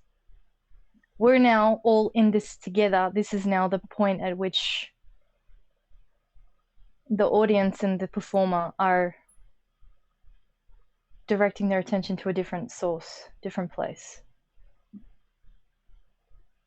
Which works well with this picture, because one of the interesting things about it is behind him is a man with a camera. And then we become, remember, so what I said, the filmmaker that I met in Lisbon was talking about how when the actors are behind all those cameras, they are surrounded by tech. If you ever see a picture of a film crew working, right, the lights, because otherwise, I mean, it's interesting how many lights you have to make it not look completely dark. And you have all the tech guys worrying about the electricity and the camera and the the set and the, one of the members of my family once worked as a script supervisor. So, someone's sitting there making sure the director doesn't miss out a piece of the script that they're supposed to be filming on that scene. And then you're having a pretend sex scene. It's like, to be able to do that takes a degree of talent that you're able to, like, I know tiny bit about, that kind of teeny weeny bit about that kind of pressure, just fencing in a competition with people watching you while you're fence, right? And you do get to a point. I remember quite distinctly the time when I suddenly was able to not be nervous about what people were seeing and could just be in the action and do it. But to be able to abstract yourself that much into the character that you're performing as an actor must be intense. And then, the pornography, as far as I understand, it destroys people. So you've had to empty your soul so that other people can watch your body is intense. And then we suddenly find ourselves on camera all the time, because there's the cameraman behind Ye's shoulder looking at the cameraman who's taking this picture. It's very interesting how you always, we've set this up, our little live stream, so that you forget that we're on camera, because if we do the lights correctly, if we do our camera angles correctly, we create this illusion of talking to you directly, and it's all illusion. Hall of mirrors. Yes. And flashing lights. So this is what, one of the interesting things that I noticed at Fatima while I was there for Mass is they had cameras in the pulpits. And these guys, there are two of them, one on each side of the nave, filming. One's filming the altar. I can show you that, which is kind of disturbing if you see this one, because he's like shooting the altar. Okay, they're actually, I took these photos actually this is at Mass. They stopped filming when the priest was giving a sermon, which was a very good sermon, by the way. But they were like the one that I'm showing now. It looks like it could have a gun on. It's like the whole bazooka camera, right? And so he's and if you notice, camera guys like this. I think I was probably the only one in the service Mass. I'm still taught Protestant, the service, who noticed these men, because they're in black. We have this kind of blot them out sort of practice, right? You don't see the cameraman because you're not supposed to watch him. You've been at a wedding and the camera person is getting in everybody's face and he's right there in the middle, right where they're kissing, right? And everybody's focused on the bride and the groom, and you forget that there's this other actor in the stage who is taking the picture that you were then going to look at and say, oh, that was so beautiful and, immediate. And yet one of the cameramen in this, sometimes he was filming us, right? So I take a picture of him filming us. I say, what's going on here? But this is a mission, not a show. You're in the show. You're part of the show in this devotional moment.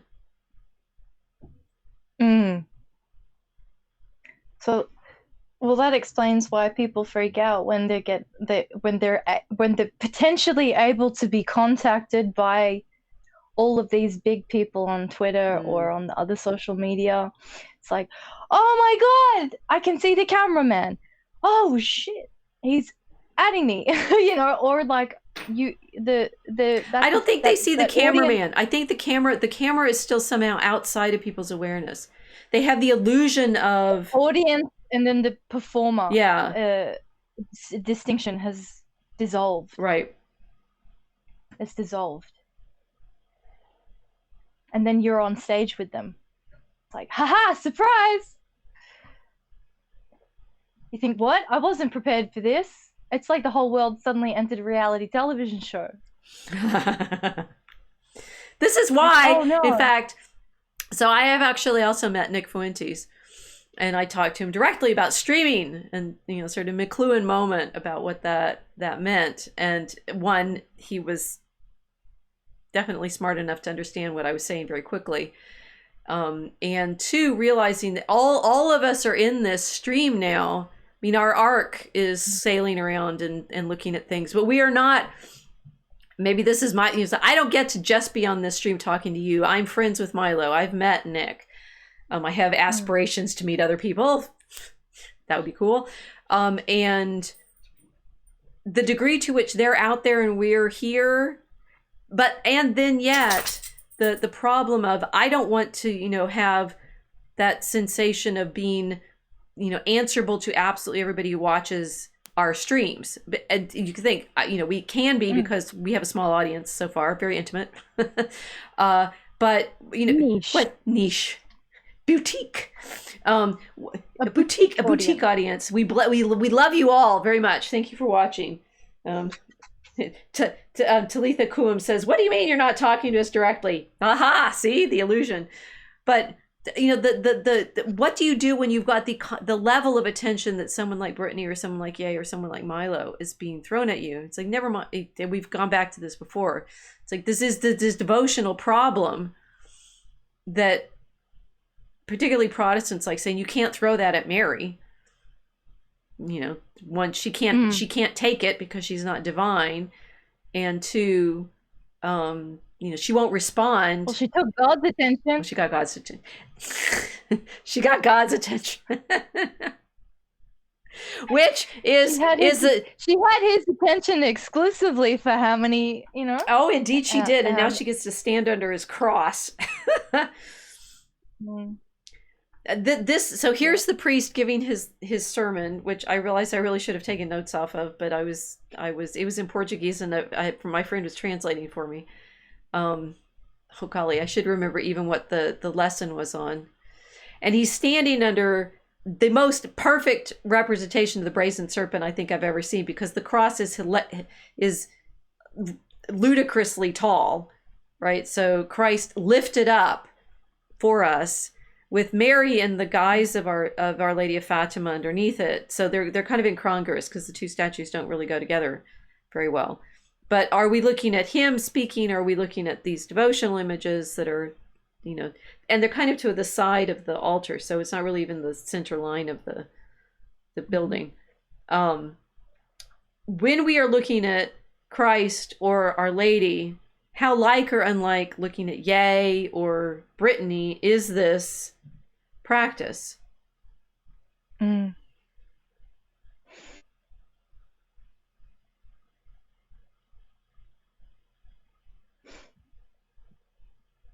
have thoughts. It's about the merging of the church and the world. Now we're doing it on the internet. Because for a very long time, we had this strange distinction in Western culture that there was a distinction. Previously, there was not a distinction, right? Christendom. Now, isn't it interesting that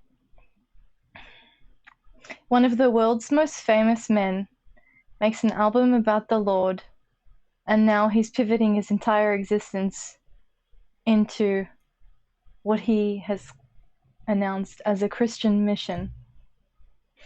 Shockingly, I saw someone saying something like this a while back on the internet. They said he thinks he's Constantine. Now, maybe that's true. Maybe it's not true. But isn't it interesting that this is a terrifying thing for everybody? Because suddenly they have to think,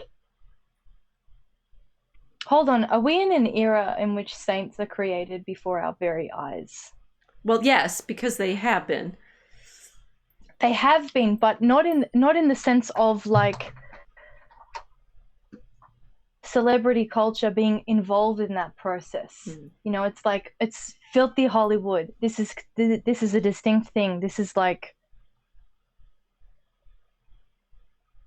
the worst of secular culture. It's like, this is Jesus has no place in Hollywood. There's not going to be anyone there that's going to end up on the roll call in the sacred red carpet. And yet it's like, no, we're going to smash this now. The world still belongs to Christ, despite the status of whomever he is calling.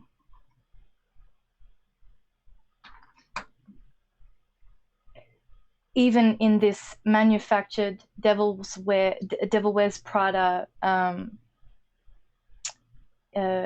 priestly illusion factory, even there, the brazen serpent is present.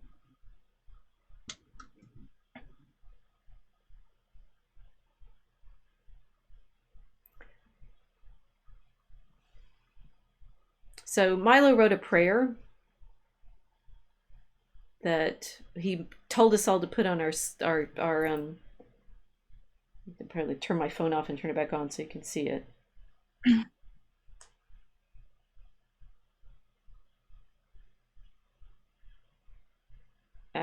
No, I can't make my own lock screen show up because I'm on sleep mode. Jesu me perfece sic tu perfectus fac cor meum secundum cor tuum, if mescit igni caritas in me decendor ardor proximus. Amen. Amen.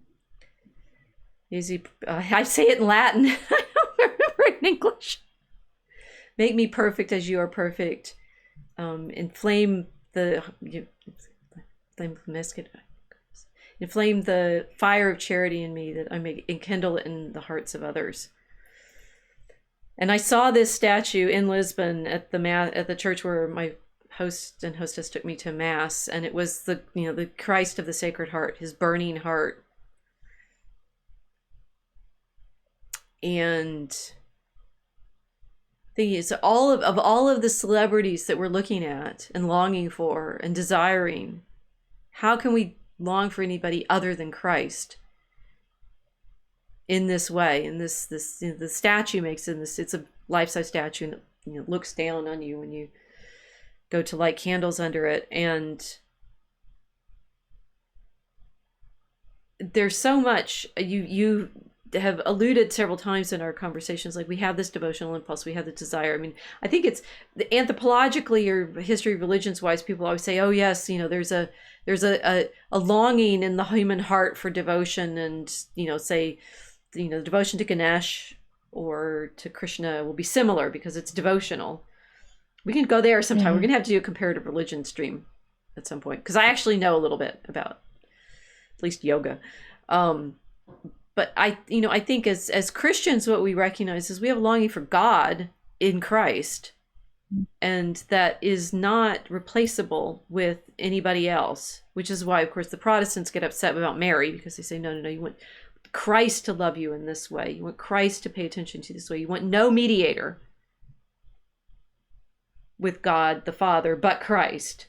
We want this immediate access. We want this presence. We want this sense of burn in me as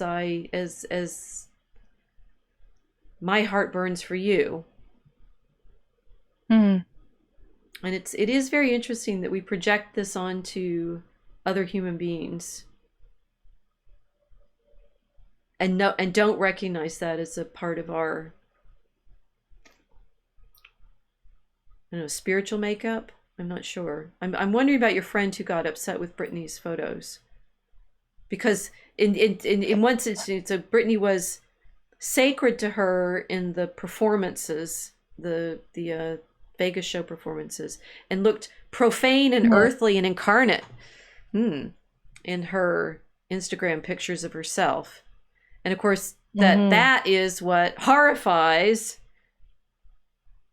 certain people at the thought of Christ becoming incarnate and ugly and there on the cross,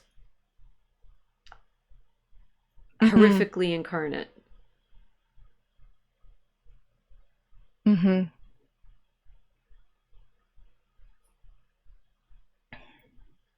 Not abstract, but personal.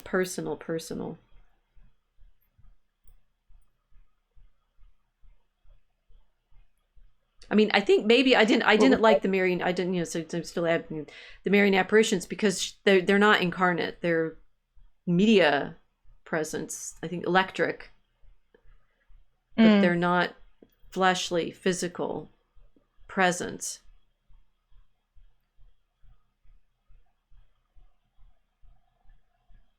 And yet I find statues like this one, the Sacred Heart statue, a little creepy. Because what I want is Christ as that person, not a statue.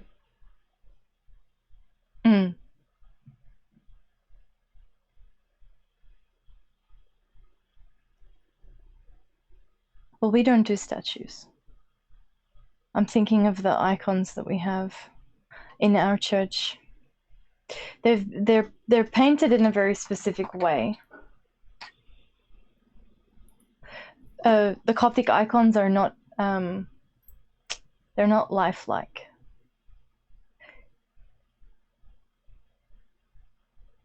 But they've got an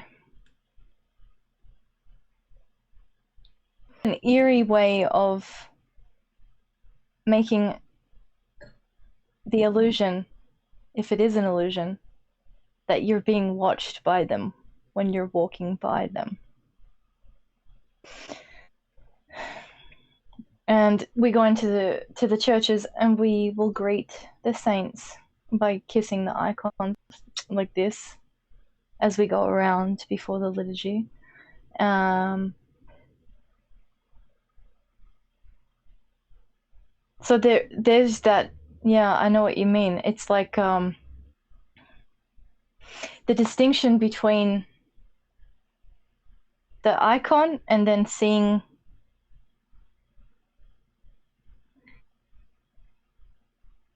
the icon in flesh. We're not used to that. Well, I'm not used to it because I didn't grow up with it, but I like the medieval images. I like this statue, but I don't obviously look at it. Yeah.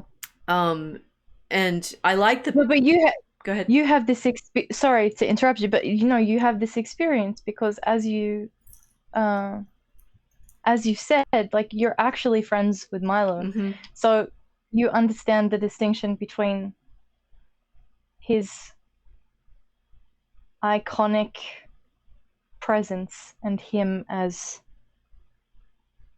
your friend. Now I'm gonna cry. So yes, and Christ wants to be friends with us in those terms, like really our friends. Be with us. And I mean, it's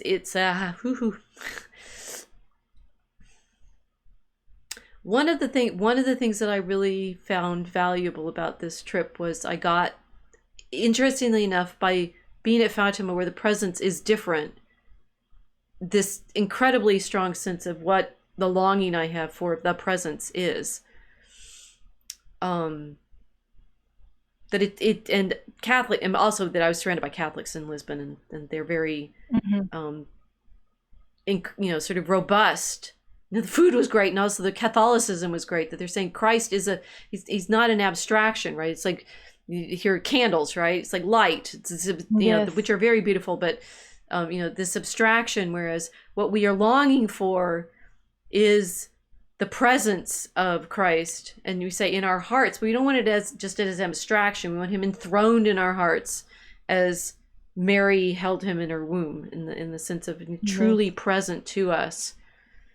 Make me perfect as you are perfect, and kindle your love in me, that I may enkindle it in others, that I may be an example for others of your love.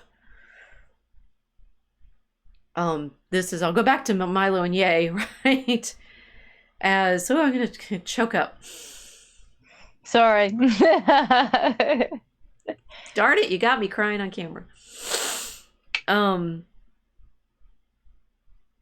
We want engagement with each other and this actual real engagement. And I do wonder how many people want to be friends with these celebrities versus simply having them in that illusion, the illusion of godlike power that the performance industry constructs for them.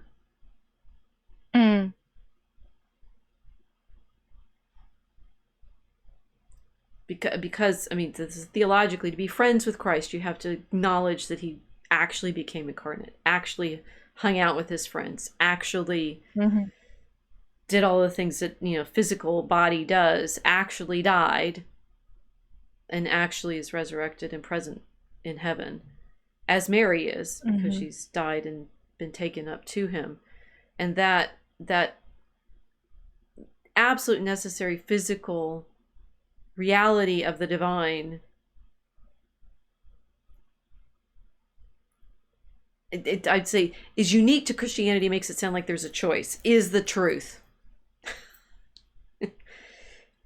And it's interesting how shy we can get about saying that in the midst of all of these phantoms.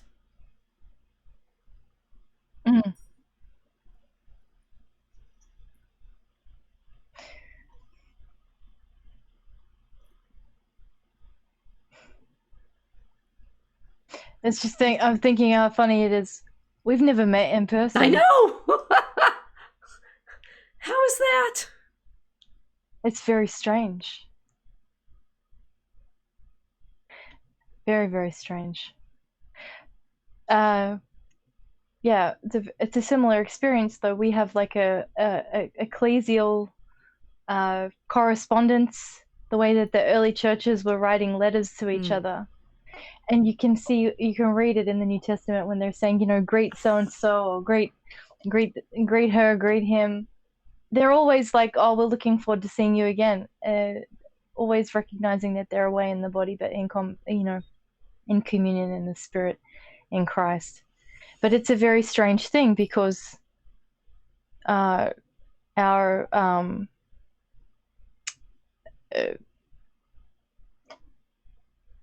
potential incarnation now has just gone from being local to somewhere as far away as the two of us are at the moment, or as far away as you were with Milo prior to being friends with him, or like all of these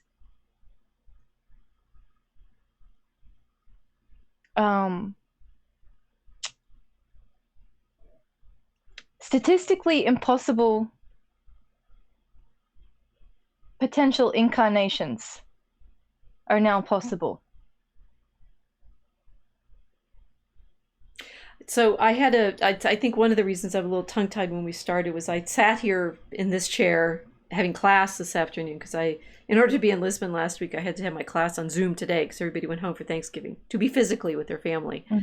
And we were talking about angels and angels scrying, right? John Dee and his conversation with angels, and the obvious meta level of, here we are talking to angels.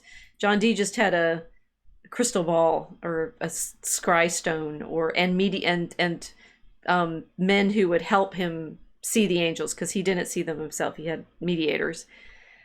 And the feeling of like, what are angels? How are they a medium? They're messengers, right? They somehow communicate between God and us, something. We're not sure. And we're not really, I mean, by the end, it's been a whole quarter talking about angels, and we weren't really sure what they were by the end. Because of that problem of, well, they're God's contact with us.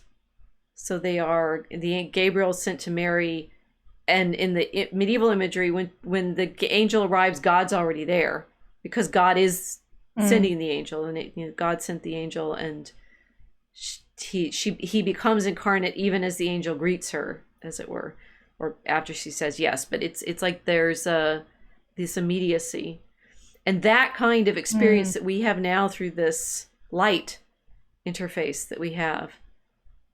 You're literally on the other side of the world from me, and we're talking in quote real time. That's amazing and impossible, and the same kind of problem that, you know, the apparition at Fatima presents of how can she be there and everywhere else in everyone's prayers? Mhm. Well, how can we be here talking to each other? Yeah. About our friends whom we want to see in person, in the flesh, incarnate. Mm. Yeah. It's the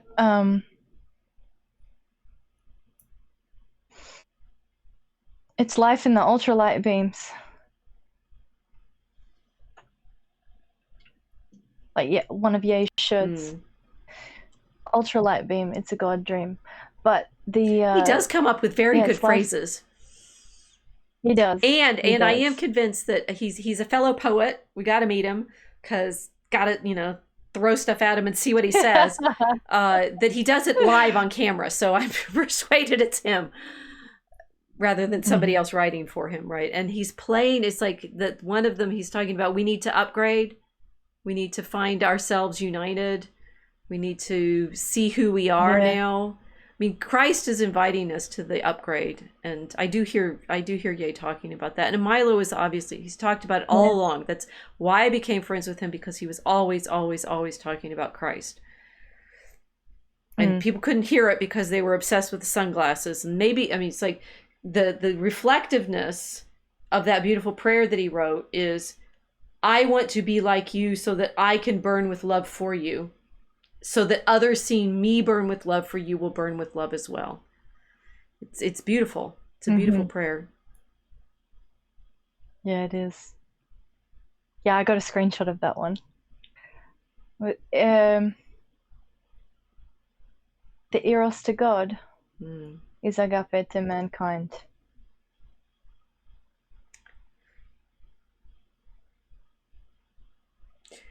Which I think we've unpacked as far as we can thus tonight, to be continued, why the disruption of this desire for Christ's presence. And I do think it's a desire for Christ's presence. You're not going to convince me that you get to do it by history of religions and everybody has this like evolutionary desire for lightning, right? As Christians, we say, no, this is the truth, and God loves us, and he became incarnate so as to be in relationship with us in this way. And all of this media performance, celebrity culture it's parasitic on this longing for Christ. Straight up. And insofar as Balenciaga made those little teddy bears and showed them with bondage gear, it's parasitic on our recognition that we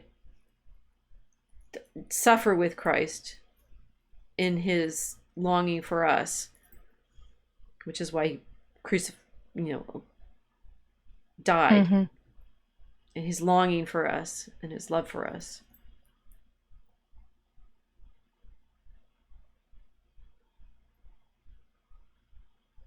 Liquefy it. It's hard to want to stop, eh? You just got to sit here in the presence. I put the Sacred Heart back in after passing through the candles.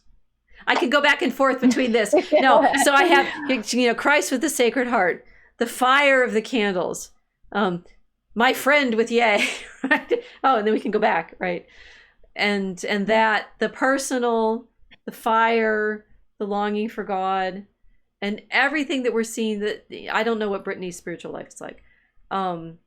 Anything that we see, we recognize the evil because it's parasitic on all of this longing for God and the light. And what it has to do with children, I think we need to deal with further in another stream. Yeah, that's a different stream. Yeah. Well, that's good. We're not gonna. I might want to fly to Hungary for that. Oh my. One day, we're gonna get to do a stream in which we're in the same room together.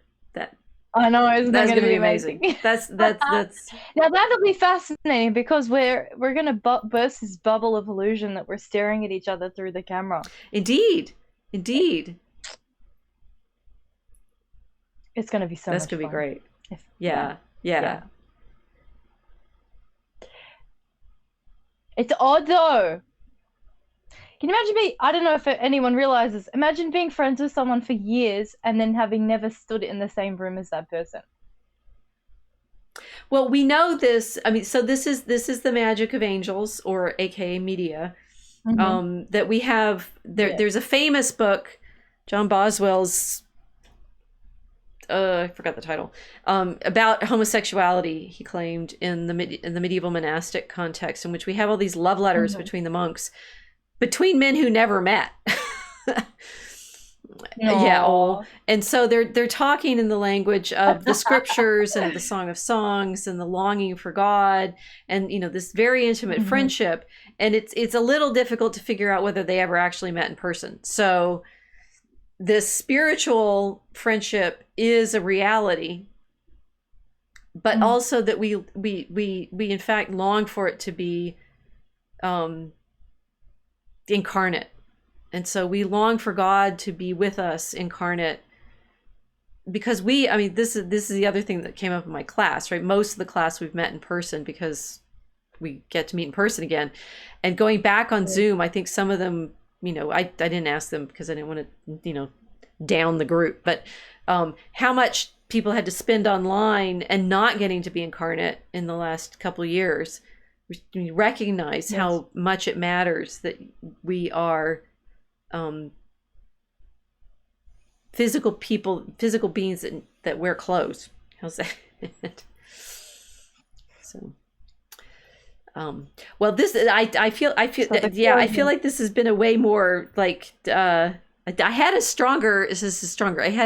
stricter arc in my head when when I put the slides together, and this one blew out. Right, this was like in so many other directions than I had planned, which is, I think, appropriate. Yeah. Considering what happened this week, I'd say it's very appropriate. Well, we're going to have to, the thing is, I don't want to just do celebrity gossip streams because but the thing is, the celebrity gossip is part of this problem that people are caught up in, and we need to be able to